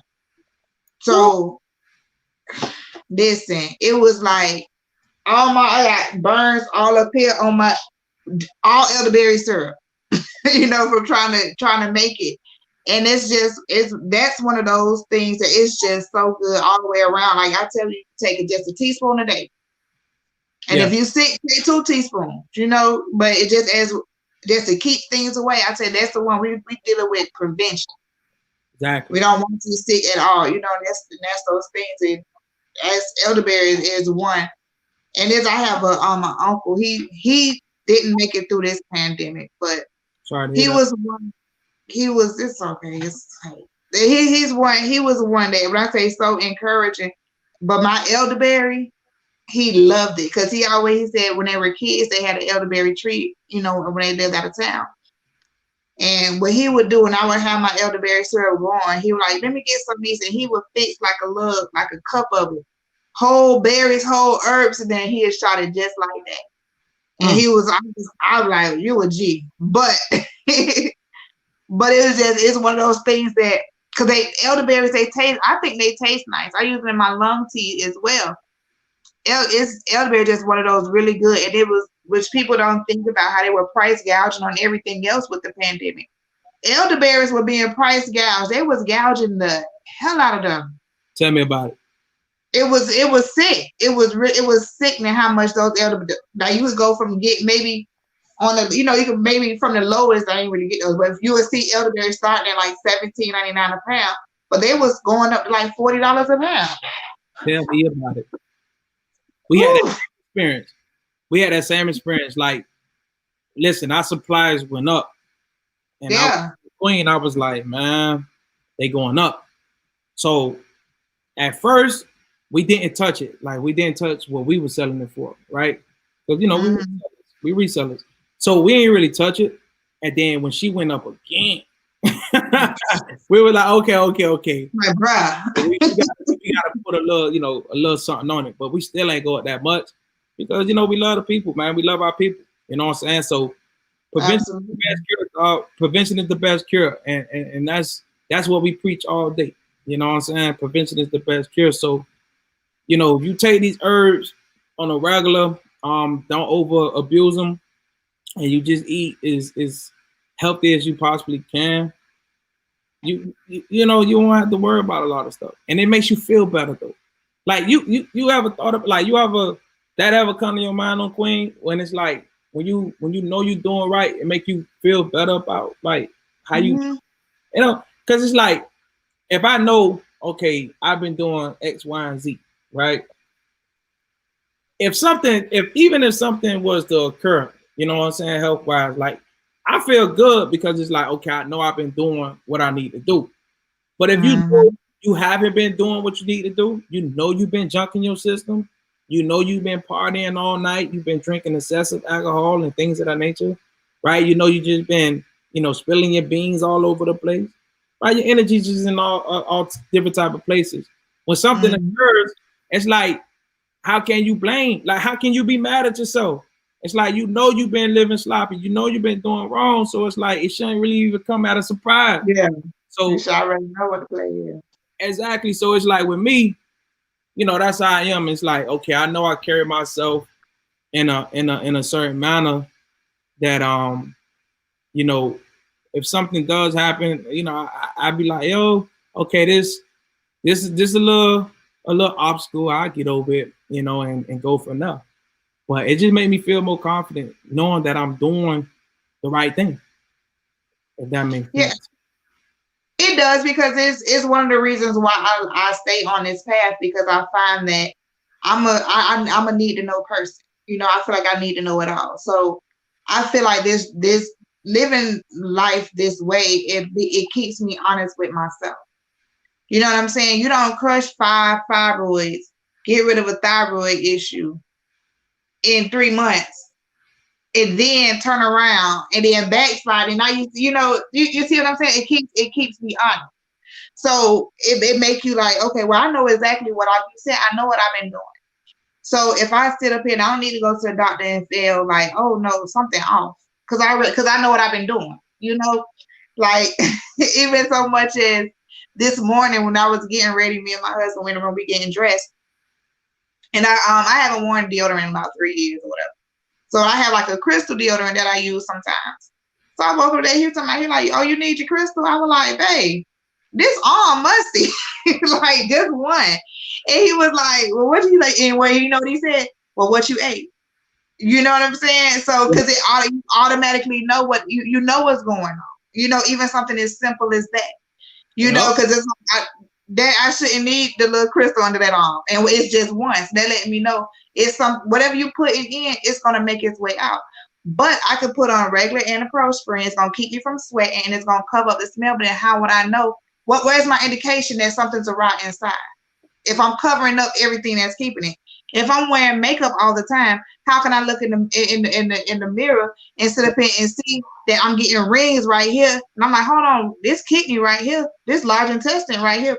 But how would I know that if I'm covering it up? Hey, listen, say it louder for the people in the back. Say it louder. So that's my, that was my thing. And I tell people that all the time. These right here, you got these little dark lines right here, them your lungs, baby. I told this one girl, I did like a facial, I did a facial consultation with her, and I wrote on a picture, I'm like, you need to switch to edibles. Yeah. I'm like, bro, it's all in your face, bro. Like, and these are the things that we're conditioned and we're learning to cover up, but it's really our body's way of letting us know what's going on. A lot of times we know that, you might see different blemishes in your face. That's one of the most confusing questions. Well, I'm not gonna say confusing. Well, it's a hard question to answer when a person says, what's a good herb for my skin? I'm like, that's such a loaded question, because what part of what we looking at, Exactly. It is. And you want something to wash your face and put on it, but I'm gonna give you something to eat, and now you're looking at me like I'm crazy. Yep.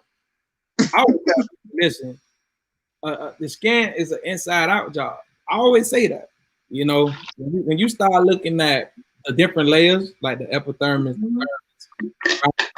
And when you start looking at the different layers, the subcutaneous fats, when you start looking at how the bloodstream flows through the skin, when you start looking at all these different components of the skin, it just only makes sense if I detoxify, okay, and then you can use other natural oils and stuff like that. But it's always going to be an inside-out job. So you definitely need to detox. You definitely need to go ahead and get this liver, the kidneys right, and stuff like that. And then we could talk about, what you need to eat. We could talk about certain creams and, you know, body body creams and shea butters and Mhm. things of that nature. And and you definitely got to pull away from the cause the what it is, cosmetic products and stuff like that, because a lot of Because those. most of them are filled with all kind of chemicals. A part of that, even with the women, Uh-huh. it's some people, some of us are so estrogen dominant, but then and then you end up with breast cancer or different things, a little beard or whatever, and then but you're not paying attention that but you're not paying attention. But a lot of these things that we put on our skin, our nail polishes, our hair creams, our shampoos, they all have estrogen in them. Most of them, they add estrogen into it. They call So it estrogen. That's what they call it, xenoestrogen. you Yeah. see what I'm saying? And then they turn around and they put this same stuff in y'all products too. Mm-hmm. So now you got our brothers, they got titties too. You know what I'm saying? Well formed. And they're having more issues as well. So that's why I'm like, something that's simple. When I say no, we do our soaps, we do our lotion, I do the body butter, and I have my son. He in high school, so he always like, worried about how he looking with the girls and stuff. So we like, no, we gonna do it that way, because nothing's wrong with y'all skin. We have a beautiful melanated family. We're fine. But what we need is something. We don't need to just cover our face up, with all of these different chemicals and things of that nature. You're gonna do it more of a natural way, like you was talking about. You had a shea butter, and you had a different things. I've even discovered and you might even want to try this one too, because I do this in my baby balm. I switched over to cocoa butter, which for that one, because it's a little bit it's just a little bit lighter. If you have more like sensitive skin, it's not, because shea butter is perfect as it is. But I like cocoa butter on babies. If you want to try that, try that one. That's just a personal a thing of that. It's one of those things. Try it because it's just a little more. It's a little lighter. Okay. Than shea butter. But I got a 10-pound tub in there right now. You got all the works. But even when it comes to because I want to touch up on what you were talking about with the how you say you don't use deodorant, and a lot of people may think that's like what, what I'm saying? It's like so far fetched, but no. If you take care of your body, you eat the right thing, you put the proper foods in your system, yeah, that would take away your smells. Also, what I found out is that a lot of people, it's still research still being done. It's not evidently like 100%, or should I say, it's not 100% proven to be true. But eating more greens, getting more chlorophyll in your system, it's like a natural deodorizer. So I believe it, because I remember when sometimes I still do, and I need to tighten up on it. I'm not even gonna hold you, but I was these green slight fasts where I'm like just on greens and stuff like that. And when I do that, oh man, like it's true. Like it clear up your skin. It just make your skin look so radiant.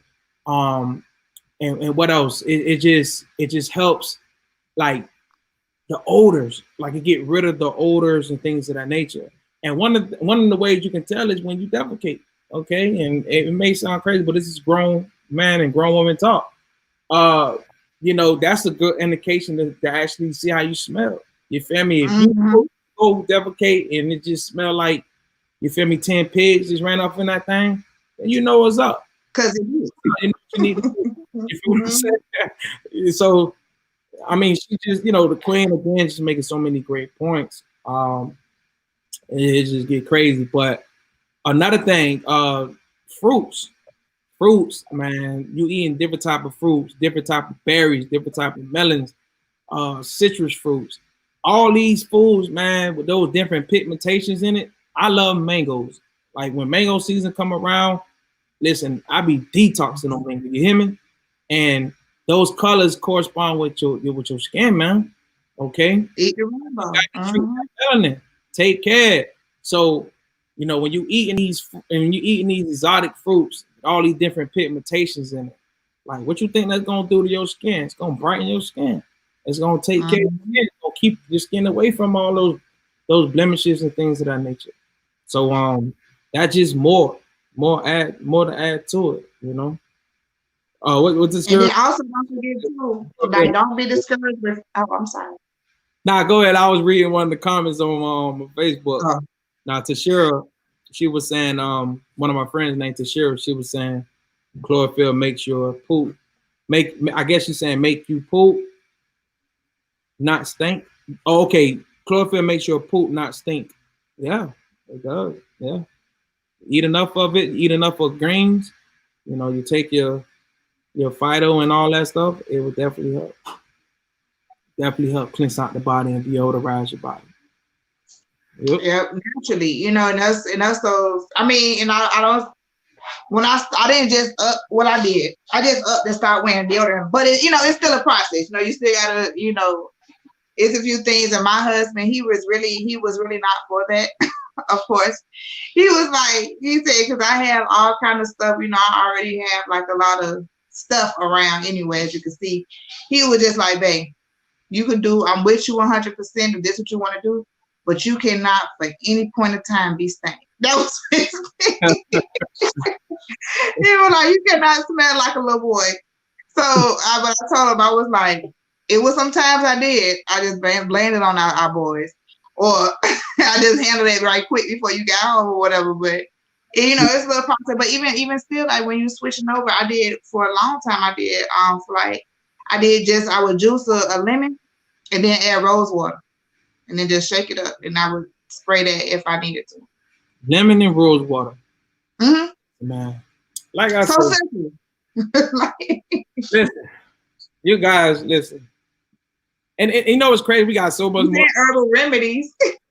Listen, this is what it's about. Herbal remedies. Like, this is so, like, this video, man, this is one of my best videos. And that's not to knock anybody else who's been on the show, but I'm just enjoying it. And I know the family enjoying it. Family, again, if y'all enjoying this information, let me see some ones. Again, I'm also, if you see across the screen, I'm sharing Mrs. Sheila's information, okay? You guys can follow her on Facebook. You guys can follow her on Instagram. Again, her inbox should be going crazy. She should be having friend requests from both social media platforms, all right? You guys want to set up consultations with her, do whatever you need to do, because she knows her stuff. She knows her stuff, okay? And again, we just have to support our people. But I'm loving this. We are hour and 37 minutes in, and it just feel like we just started. Like it really, but this is so lovely. Baking soda and lime is the best natural deodorant. That what Tashira said. Yeah, that's one of the. I'm sensitive to baking soda. It breaks me out. That's what was my issue with. I can't do baking soda. It leaves me raw. You know what? That's another thing. Because the queen had that situation. I also had that situation too. When I switched from using all those unnatural deodorants and stuff, that was one of my problems. I had to figure it out because I was breaking out and stuff like that, and I was like, "Yo, this ain't cool." So, and that was before I got to that phase of not really wearing deodorant. And I'm gonna be honest with you, I haven't really fully committed to that, but I use deodorant as natural as I can get it. So yes, we pay the bucks for it. We pay the $6 to $7 for one bar. And it don't be that big, but it's cool. So when the queen was transitioning, we had to figure it out with her as well. We were trying so many different other things, and it's this one deodorant that she liked, and it doesn't irritate her skin, doesn't cause the inflammation. So she's been dealing with that from here on out. But a lot of times she'll just thug it. She'll put a lemon up under that thing and keep it moving. Yeah, so and that's just what it is. But again, the cleaning your body, the less need for so much fragrances. Like it really don't make no sense. Like it really don't. Like, I mean, and you can use essential oils. You can use essential oils like that. Lemon essential oil, whatever way you like, but lemon is just really good on that. Like even when you was talking about with and this is like my like I keep saying my husband, but we two different people. But we've been together for a long time. But him, I'm like, when you say like the natural fragrances, that's what I love. I'm the more like, okay, when you get out the shower, you come on in here, don't put on nothing. Just, I was saying you know what I'm saying? That's why I really, and that's another thing that I like the natural, like the natural scent. So it's, because it allows you, because then you get to smell like those, you know, those pheromones and all that other stuff that's supposed to turn you on naturally. Mm-hmm. Yeah. That right there. Yeah, let them do what they supposed to do, and you can't do it if you got all that other stuff. And oh man, listen. And I'm gonna share a short story about this, and this still happens to this day. Now, when it comes to like cologne, the only cologne I have is Bond Number 9, because Bond Number 9 actually uses natural herbs. Okay. Bar number 9. You know, I've been taking notes too since we've been on here, right? Bond, that's good. That's good because I'm taking in a lot as well. Bond Number 9, like James Bond, BOND. Oh, Bond. Oh, okay. Yeah. I used that. Queen bought me that on one of my solar returns, and I've been using that, and you know it works good for me. But I noticed even with that, you know, and I noticed in the past a lot when I used to wear different colognes. All right, I noticed when I would go and run, I would go work out, get my little cardio in, and I noticed every time I used to go in the car, and anytime you get, you know, in a closed space, right? Like I would smell the cologne, like it would just be in my nose because it's all coming from underneath my pores, because my pores are open, right? Because I'm sweating, so all these like aromas, all this, you know, it just coming up, and I smell it, and I was like, nah. And I noticed like a lot of that stuff was making me catch headaches. A lot of people don't know that, like you putting on them perfumes, you putting on the cologne, you spraying all these different chemicals in your crib and stuff. A lot of that stuff makes you catch headaches like crazy. Headaches are not. Headaches come from a lot of different factors. But when I remove myself from, or should I say, when I remove certain colognes from my shelf, I just stopped taking them. I noticed like, you know, you breathe in more clear and things of that nature, headaches and everything going away. So a lot of stuff that happened to us, whether it's on a acute level or on a chronic level, we cause it on ourselves. Okay, it's the environment that we create. Family, always remember that you create the environment. All right. Once you create the environment, this is how diseases and illnesses thrive. They wait for you. Okay, if you keep your environment clean, they stay the hell away. If you create a toxic environment, then that's where they thrive. Okay, it's no different than leeches, right? That's just what it is. Bloodsuckers. They leech on because this is the environment you create, and they find a host and they don't never let go, and they thrive. And that's just how it goes. So we got to keep your environment as clean as possible. But let's move on. Let's move. We got a couple of more herbs. We're gonna lock this out, right? So one of you know what's crazy? I haven't even tried this herb yet, but I hear so much about it. And maybe you could touch up on it a little bit. This mullein leaf. And mullein leaf, a lot of people talk about how, you know, as you can see the benefits, it expels mucus, reduce inflammation, cell growth, and repair. And when you look at it, it's like, yo, this stuff do all this. Like this leaf does all this. Like it just repeatedly, all right, it just reiterates how it targets the respiratory system, right? When it comes to the lungs, like say lung bleeding, that's crazy. That's deep right there. Sore throats, bronchitis, asthma, pneumonia, right? All these different things, whooping cough, right? This one, I don't know what this one is. I'm gonna be honest with you. And then they got which one? Under whooping cough? This one right here, right? Pleurisy. I don't know which one it is. I don't know. And then you got coughing spasms, again, respiratory chest area, cough medicine. Like it's just crazy how this leaf just does so much in that one area. You see what I'm saying? relieve pain, cramping. So there you go, hemorrhoids, migraines. So mullein leaf, like, is on the rise. It's on the rise. Do you carry mullein leaf? Wait. You heard me? No, it just went. You went a little robotic, and then it cut out. No, I was actually. Do you carry mullein leaf? Yes, that's one I carry one. It's in my syrup. It's a really good. It's a lung herb. I've used it in. I use it in my teas. It's in my lung. It's in my lung tea. Okay.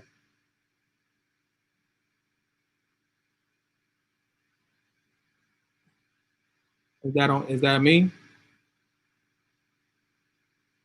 You still there? Is that on my end? Sheila, you still there? Oh, she didn't went out. Hold on, guys. Hold on, y'all. Hold on. Let me see something. Hold on. Did she come back in? All right, hold on. Give me a second, y'all. Give me a second. I got to the screen. There we go. Yeah, we lost you. I don't know what happened. They gotta get this work tonight. I said I don't know what happened, but that's all right. You bad. We talking that good. You know how it go. Yeah. But mullein for some of those that's mullein is for those smokers. It's also because it's a really good lung herb. I have smoke blends as well, and mullein is one that you can actually smoke, and you're going to get the same thing. You know, I'm not saying I recommend anybody to smoke. However, it is one of those same herbs. If once you hit it, it's going to cause you to cough. So it's going to get all of it's going to make you cough. So you're gonna get up a lot of phlegm and mucus, all of that with that one. And I never took it. I'm still waiting on to take it. But you know what? I don't really like taking, like, if it's nothing really going on, I'm very cautious about taking herbs, because herbs are for the purpose of getting rid of something. Like, if you're dealing with something, like, it's for that purpose. And I think a lot of people don't know that. Like, you don't just want to take herbs just to take them. Okay, they're for medicinal use. Yeah. So, it's certain herbs, certain parts of the actual herb, like the leaf. Okay. I'm actually pretty allergic to mullein. I carry it. I use it. I work with it a lot, but I have to always be covered up because it makes me itch so bad. It's an irritant. It's common to be allergic to it because it is an irritating herb. Yeah. But when you were saying it, I'm glad you said it because it reminded me is that we forget too that I don't want anyone to think that you need to switch from pharmaceuticals to herbs, because I'm saying you do. But what I'm saying that to say that because, like you were saying, the purpose of herbs are if you're dealing with something, if you're healing something, and then also you have to look at their herbal supplements. So if you supplement something, that means you're not getting it from somewhere else. So that means the ultimate goal is to get what you need from your food. And then you use your herbs to heal for what, whenever you're dealing with it at that time. And that's what I think a lot of times we forget, because you don't need to have the, to be taking 12 herbal supplements a day. What are you eating, sir, ma'am? Yeah. You don't need it. You don't need them like that. You don't want to just go from from one drug to another. You want to just make sure that you're doing it, that you also too, that nothing is going to take the place of a healthy, balanced diet. Nothing. I mean, and even with my tea blends, when I do my tea blends, I've seen people advertise it. And I don't know if you do this. Forgive me if you do, because I didn't see it. But some people they say, oh, this has over 30 herbs in it. It has over this in it. It's super detox, super this, super herbs. And I'm like, well, if you're allergic to one, how you know which one it was? That's true. That's huge. But then what you're going to do is have a bad experience with that one thing with all those herbs in it and say herbs, they ain't good for you. They made you sick. Yeah. So I always tell people that I familiarize myself, and you should always familiarize yourself with your herbs as well. That's true. Know what they are, know how they work with you. Try them, try them in different forms before you move on to the next herb. Make sure that it's something that you actually need. You know what I'm saying? Like, because this is nature. We have to connect with it. Some of these herbs, and even I may not even talk to a lot of people about it, but some of these herbs, I literally get excited to talk about them. I get excited when I see them. I'm like, look at it. This, you know what I'm saying? I'm excited.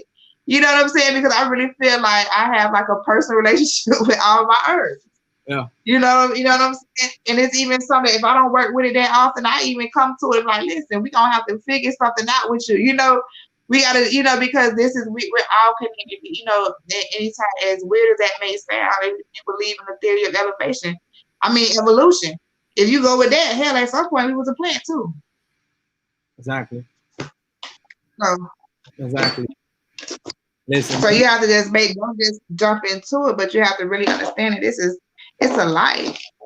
Yeah. I'm learning so much tonight. I'm so humble. I'm so appreciative. It's so much gratitude. Like it's crazy. Like, we just digging in, like going into the depths of this stuff. Like it's just amazing.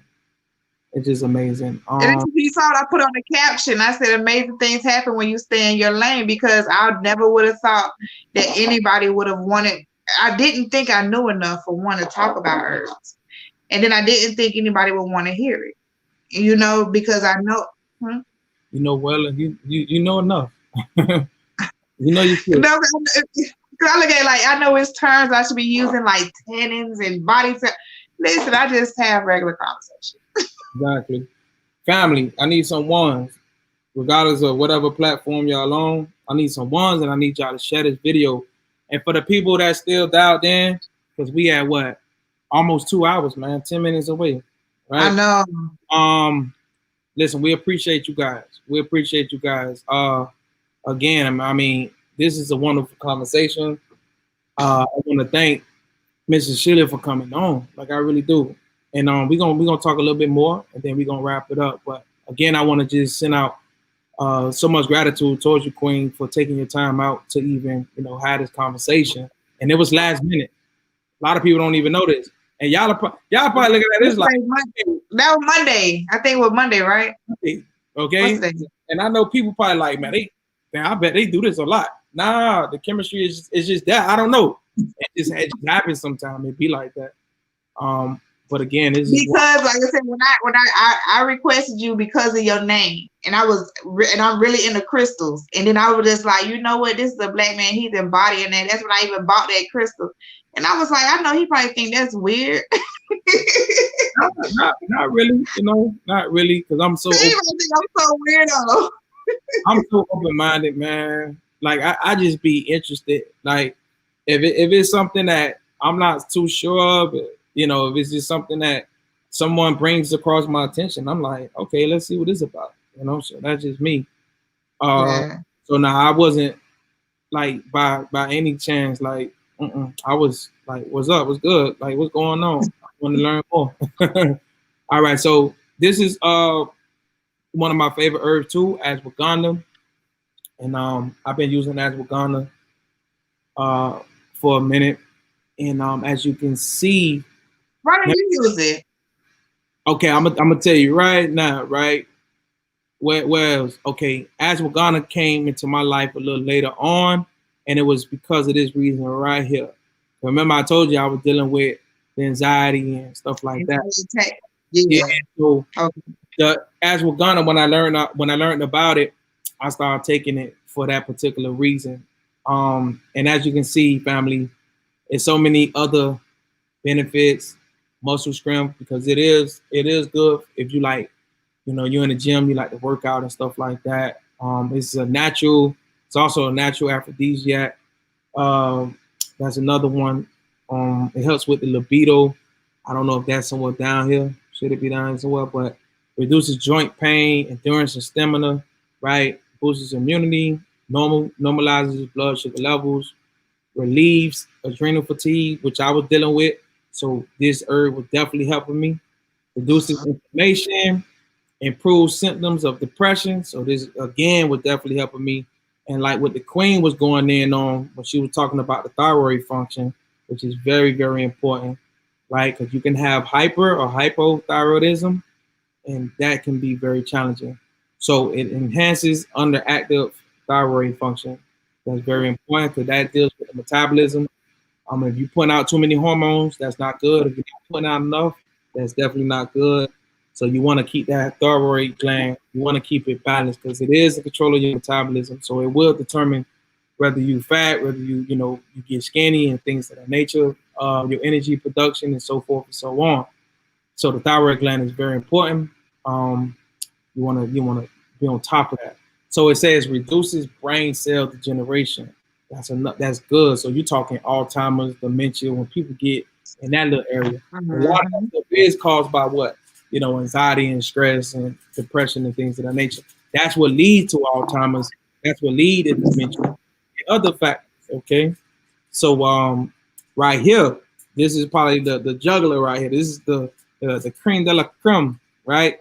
Enhances male fertility and sexual function in man and women. Who don't want that? I mean, we got a lot of people dealing with what? Infertility, right? Women can't, you know what I'm saying? A lot of men can't, you know what I'm saying? So ashwagandha definitely helps. It's a powerful herb. And I'll let you add on, Quinn. No, that reason I asked about it, because I remember you were speaking earlier with the hibiscus and your anxiety. And ashwagandha is actually the one that I use, and I like when I was suffering with, when I was going back to the thyroid and you had those fluctuations. Ashwagandha was one of my favorite herbs that I like to use in that, and it's it does help with the libido, like you were saying. So that's one of my top herbs. I have an extra. I like to make it as an extra, and it tastes good too, even when you drink it as a tea. I have it in a couple of my teas. Yep. So that's a dope one. It's a dope herb, and I like the name for whatever. Even before Wakanda. Yeah, and this is when okay, I'm gonna tell you something. When you talk to somebody who want to tell you and sell you herbs and stuff like that, test them. Okay, see how good they can pronunciate some of these words. Hey, some of them I know I say it wrong. Because if you can't really say, like, when you first see this word, you'll probably break it down in the syllables, right? That's probably what you'll do. But if you're good, like, you know how to spell and pronounce words, then it'll be something like just second nature to you. But for people who don't really look into herbs like that and who really not good, good with pronunciating, because to me, I'll be honest with you, I'm always, and you guys the queen, I'm always trying to find a way to better my my pronunciation skills and things of that nature. Because it's bad enough I already got like a little slang in me, okay? And my teenager and young adulthood years, like, I mean, that's all we did. We just made words and we just talked. Kind of thing. So when I started getting to information, I was like, oh man, this shit gonna be a challenge. Because I'm like, man, I gotta now try to find a way to separate the two. My slang and just how I communicate with my homeboys in the streets and putting out information. And I'm like, man, I can't be coming over here butchering words and fumbling words and stuff. So I'm hard on myself when it comes to some of these words. Like, I got an app called Spell It. And if I don't know the word, if I can't pronounce it, if I don't, I just go and spell it, put that word in and just go for nothing. I just keep going, listening to it over and over. I'm getting ready to download that. Huh? I'm getting ready to download that. Listen, I'm being 100 with y'all. You feel me? Some of these words, y'all, listen, I'm going to be real. I skip over the mugs, okay? And y'all won't even know. Y'all probably be like, okay, he ain't say that word. That's because I probably can't pronounce it. You was following along. You know what I was talking about. Exactly. But ashwagandha, that's probably one of the most complicated herbs when it comes to in regards to the name, and how to pronunciate it. But yeah, so moving forward, we only got a few more. The next one is maca. Okay, this is another good one. A lot of times you'll see maca and you'll see ashwagandha with it. Now, a lot of people get get it confused because matcha and maca, they sound the same, but I'm two different type of, herbs. Matcha is different from maca. Okay. So when you hear it, you ask, okay, are you talking about maca, M-A-C-A, or matcha, M-A-T-C-H, right? If I'm not mistaken, I think that's how you spell it. So it's different. And matcha is more of it's like a green tea, if I'm not mistaken. It's like a green tea you drink in the AM and stuff like that. But maca is another good one that we use. You got black maca, that's another good one. And again, it's similar to the ashwagandha because you see right here, it has again insomnia, depression, infertility, menopause. That's another good one for women. Sex enhancer, boosts energy, low sperm count, hormone balancer, adrenal gland function, mental and physical vitality, and high in potassium, right? Like you were talking about earlier.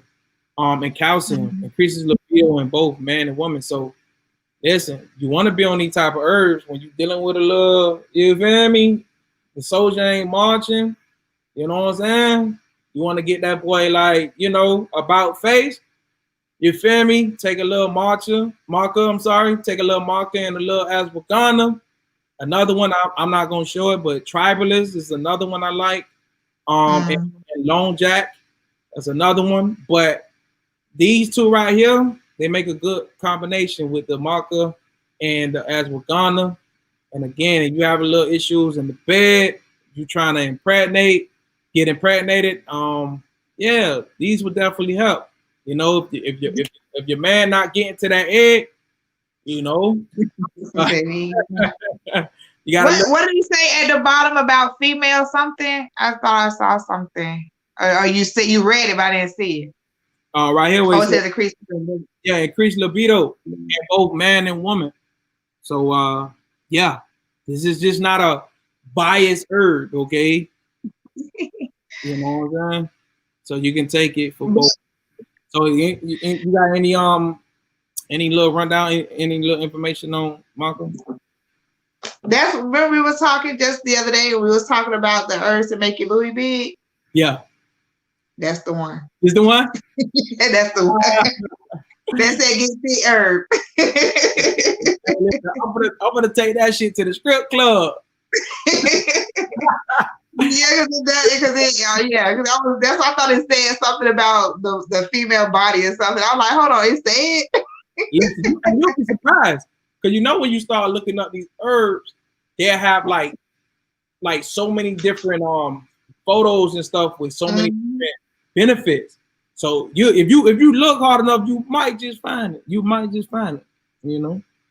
Malcolm, I think too another good thing about it is when you look at it, to me, I think it tastes so good in smoothies because it has that nutty, toasty smell and flavor to it.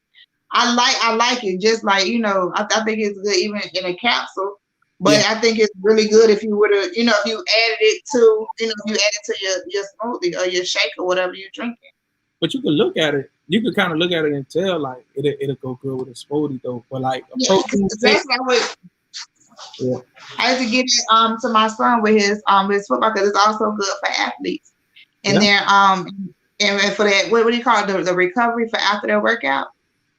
Yeah, you're talking about from like lactic acid and stuff like that. Mm-hmm. When they dealing with that. Yeah. What happens a lot when we work out, right?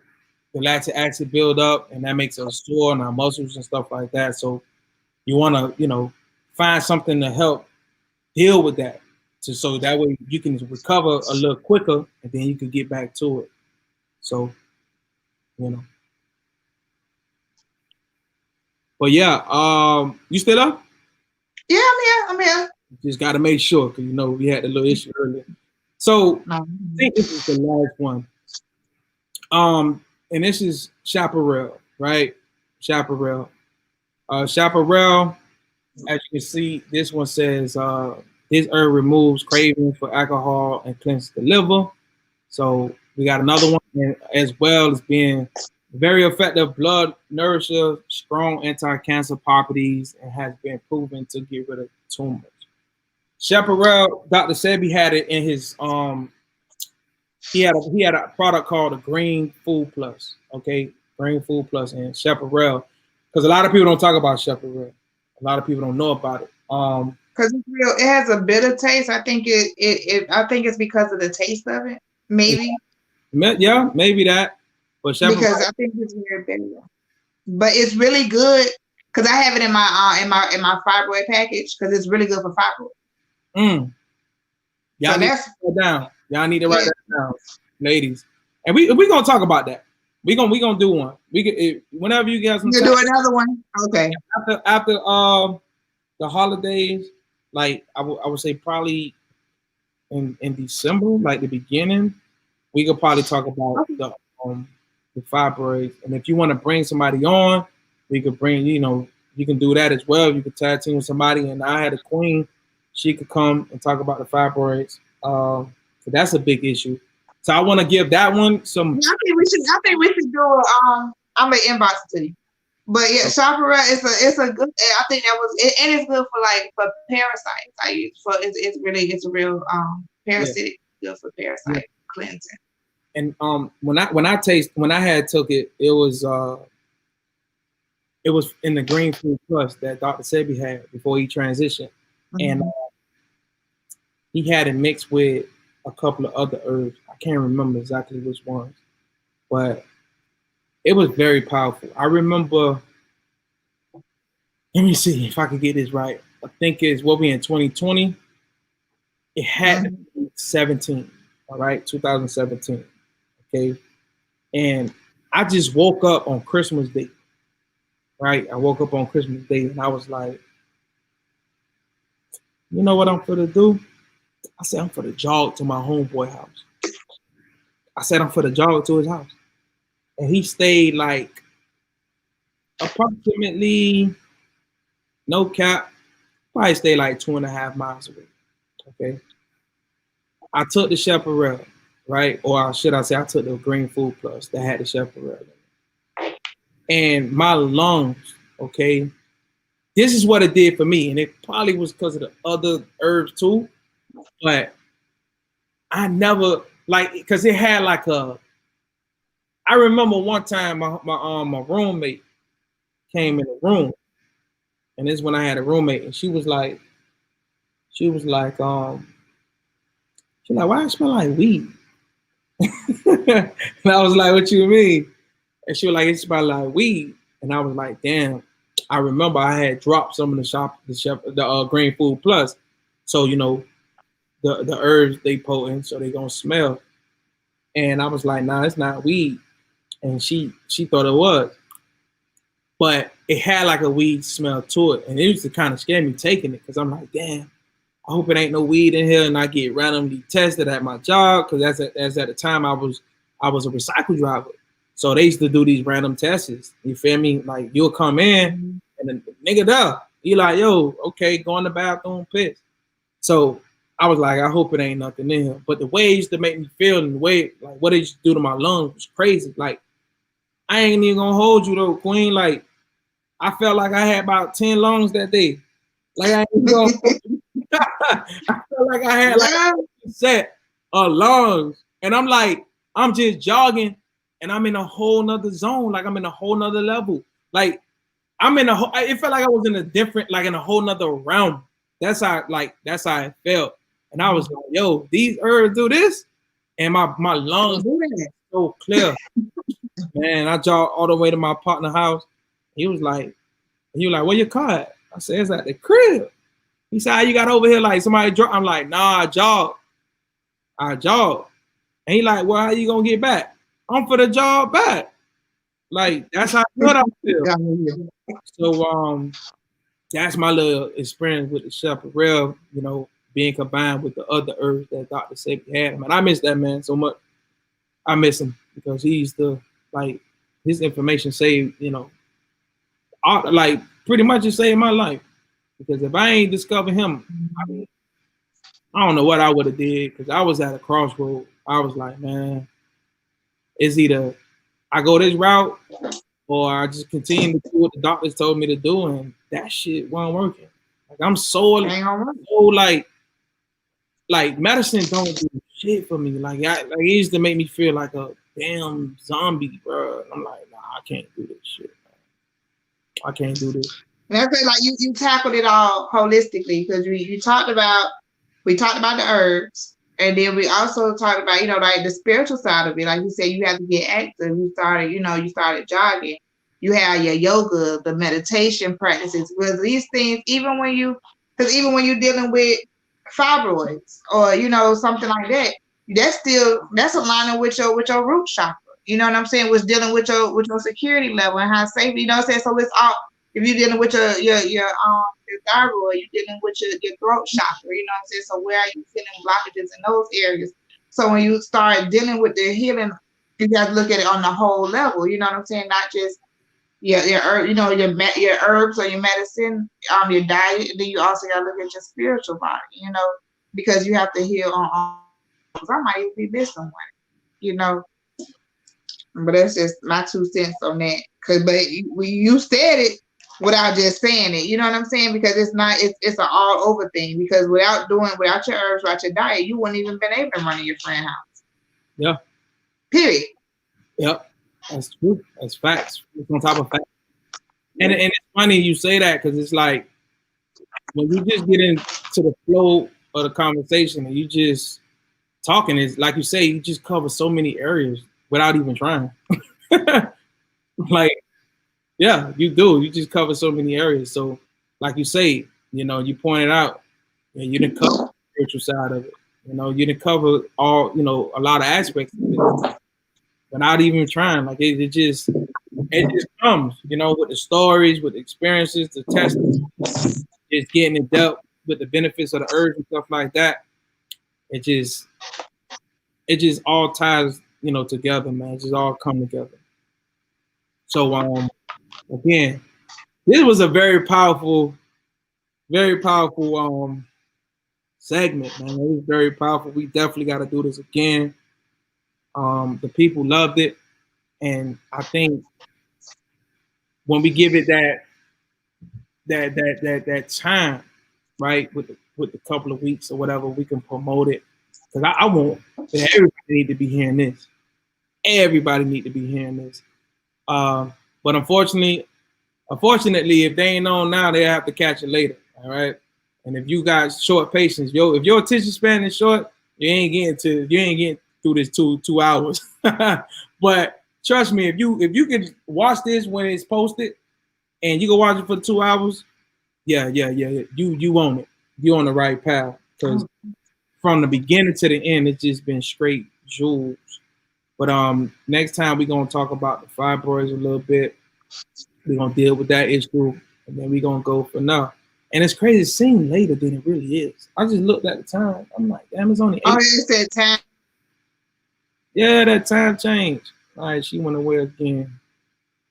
Family. I'm gonna wait till she come back. Yeah, that time changed. Shit, crazy.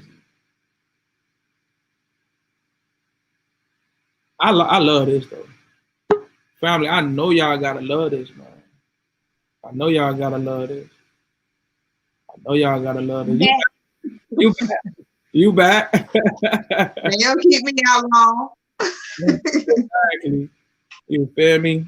But I mean, it's so much more to say, but we're gonna cut it. We're gonna cut it right here. Then it's one of the longest videos I did too. 2 hours.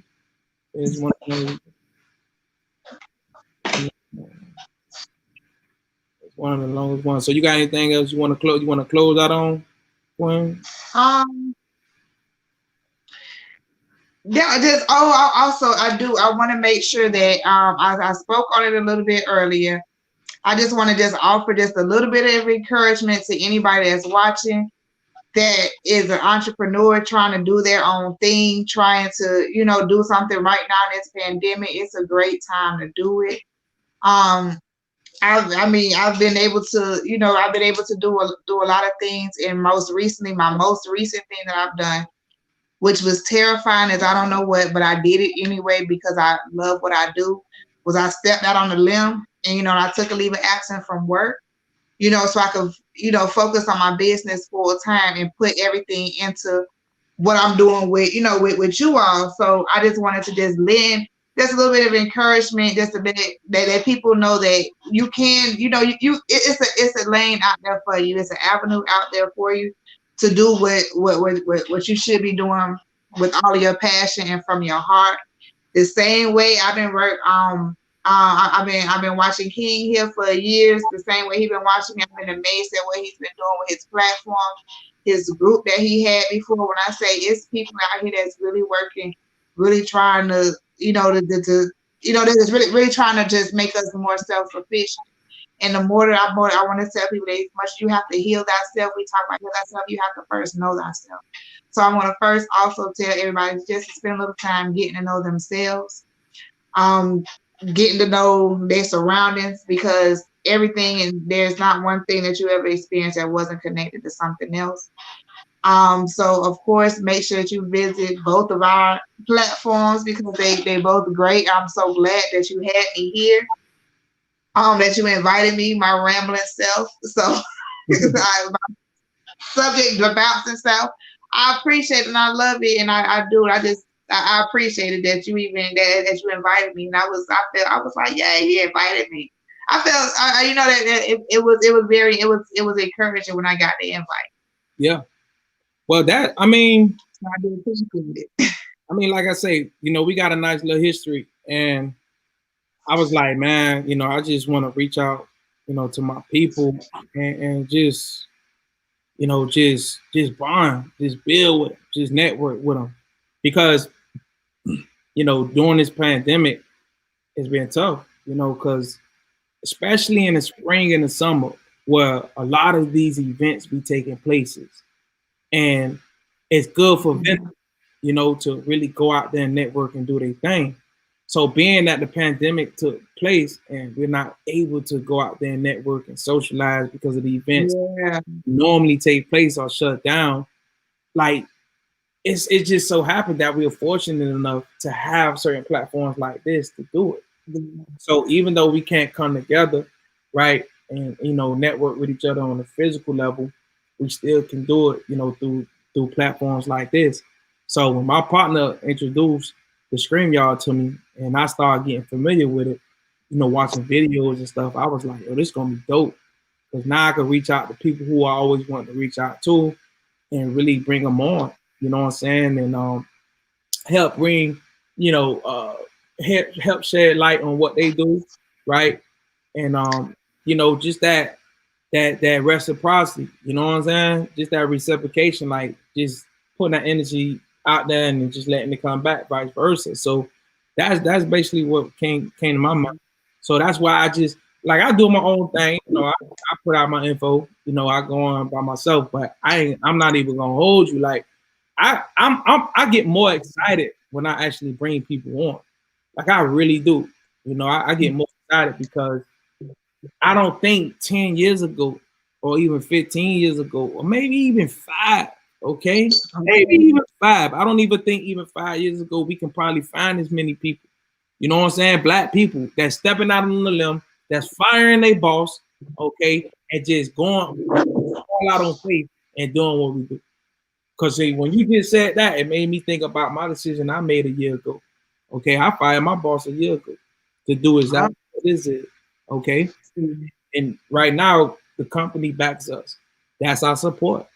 So we have to do what we need to do, and that's why, if people really real with you and they really genuine and they really fuck with you the way they say, they'll understand that. Like, listen, don't try to get over on me, right? Don't really try to do too much what you won't do to the next, because like it takes a brave mofo to really actually, say, you know what, I'm for the lead the job alone that I've been making $900,000, $1,100, right, a week or something like that, and say, you know what, I'm for to come and do this from the ground up, and I'm for to sacrifice all this, because there's a lot. Listen, me and the Queen had to sacrifice. Like it's a lot, and I think people don't really understand to what extent. It like it's crazy. So we definitely need the support as we do what we do, because I mean it takes a lot of bravery to do what we do. So again, I just want to encourage you to keep going and just let you know you're not alone. All right, you're not alone, and whatever I can do on my end to help and support, I'm gonna definitely do that. So I appreciate it again. You feel me? Just by you, coming on the platform and sharing it with me and bringing all this fire knowledge and all these different techniques and stuff. Like, it's crazy. The technique, what? Like just everything you were saying, like a lot of stuff I never even heard before, and it's like, Listen. Listen. And the thing is, like, a lot of times when I would first come out, I would get the whole, you ain't like somebody, oh, grandma, why you always going to get stuff? I'm like, I don't know. But then, like, that's one of the things that you could kind of be born into, because once I started doing it, I decided to hear they were like, oh, you look just like my grandma doing it, not even knowing. I knew my grandma was a midwife, but not knowing that she would, you know what I'm saying?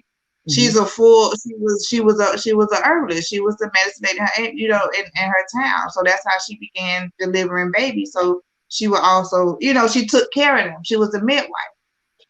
So it was just kind of like sometimes you forgot you forgot you remember.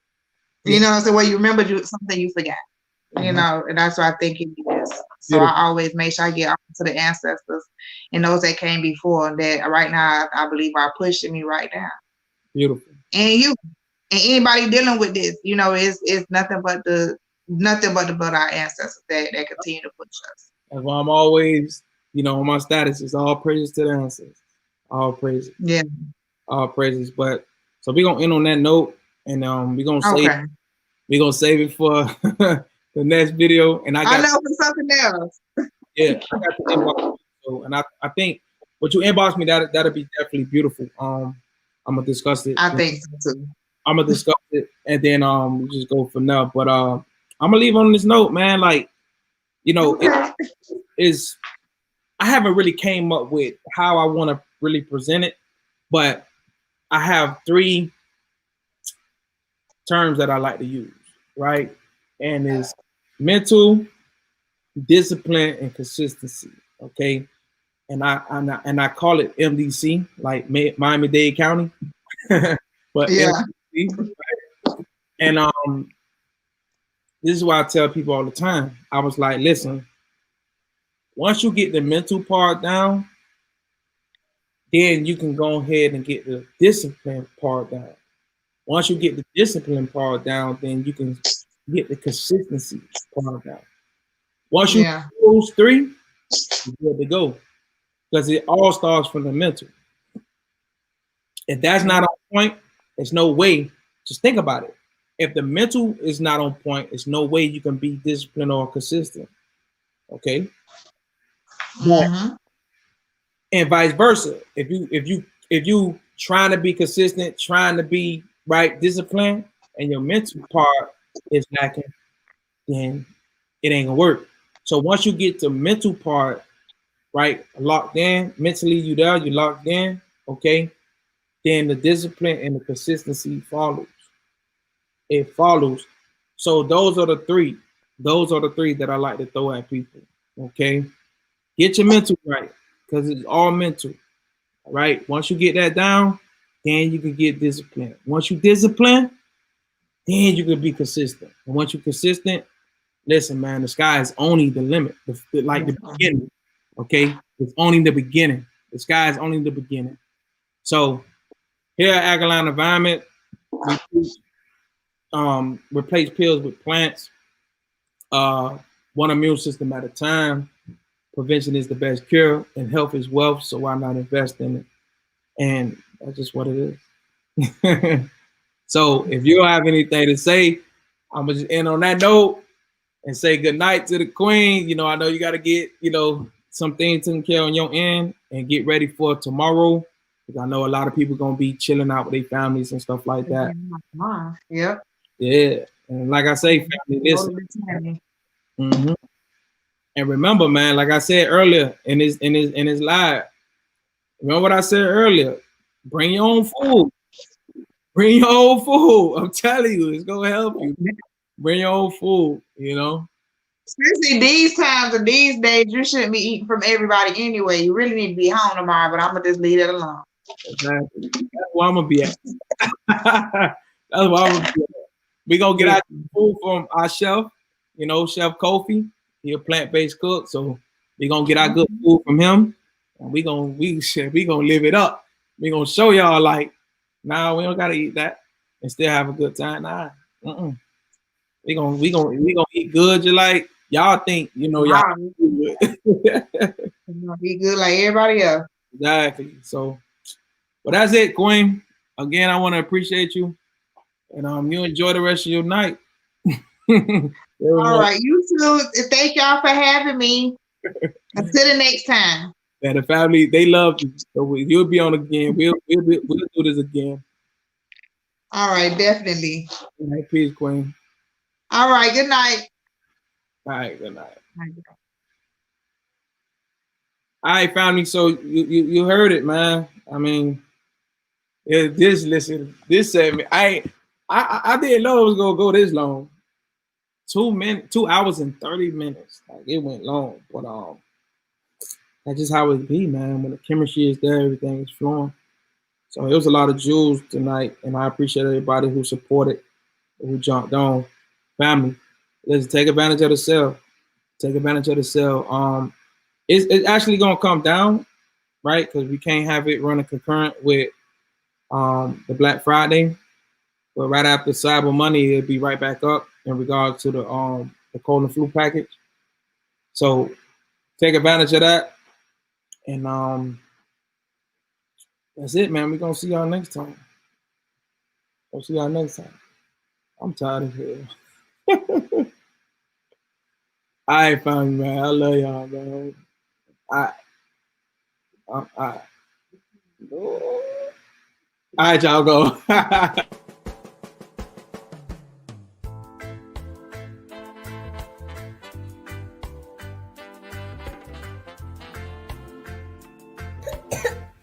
Oh no, ma'am. We're going to get that shot right now. No, Mommy, I don't want to get a shot. But Princess, you have to. It's the only way to protect your immune system.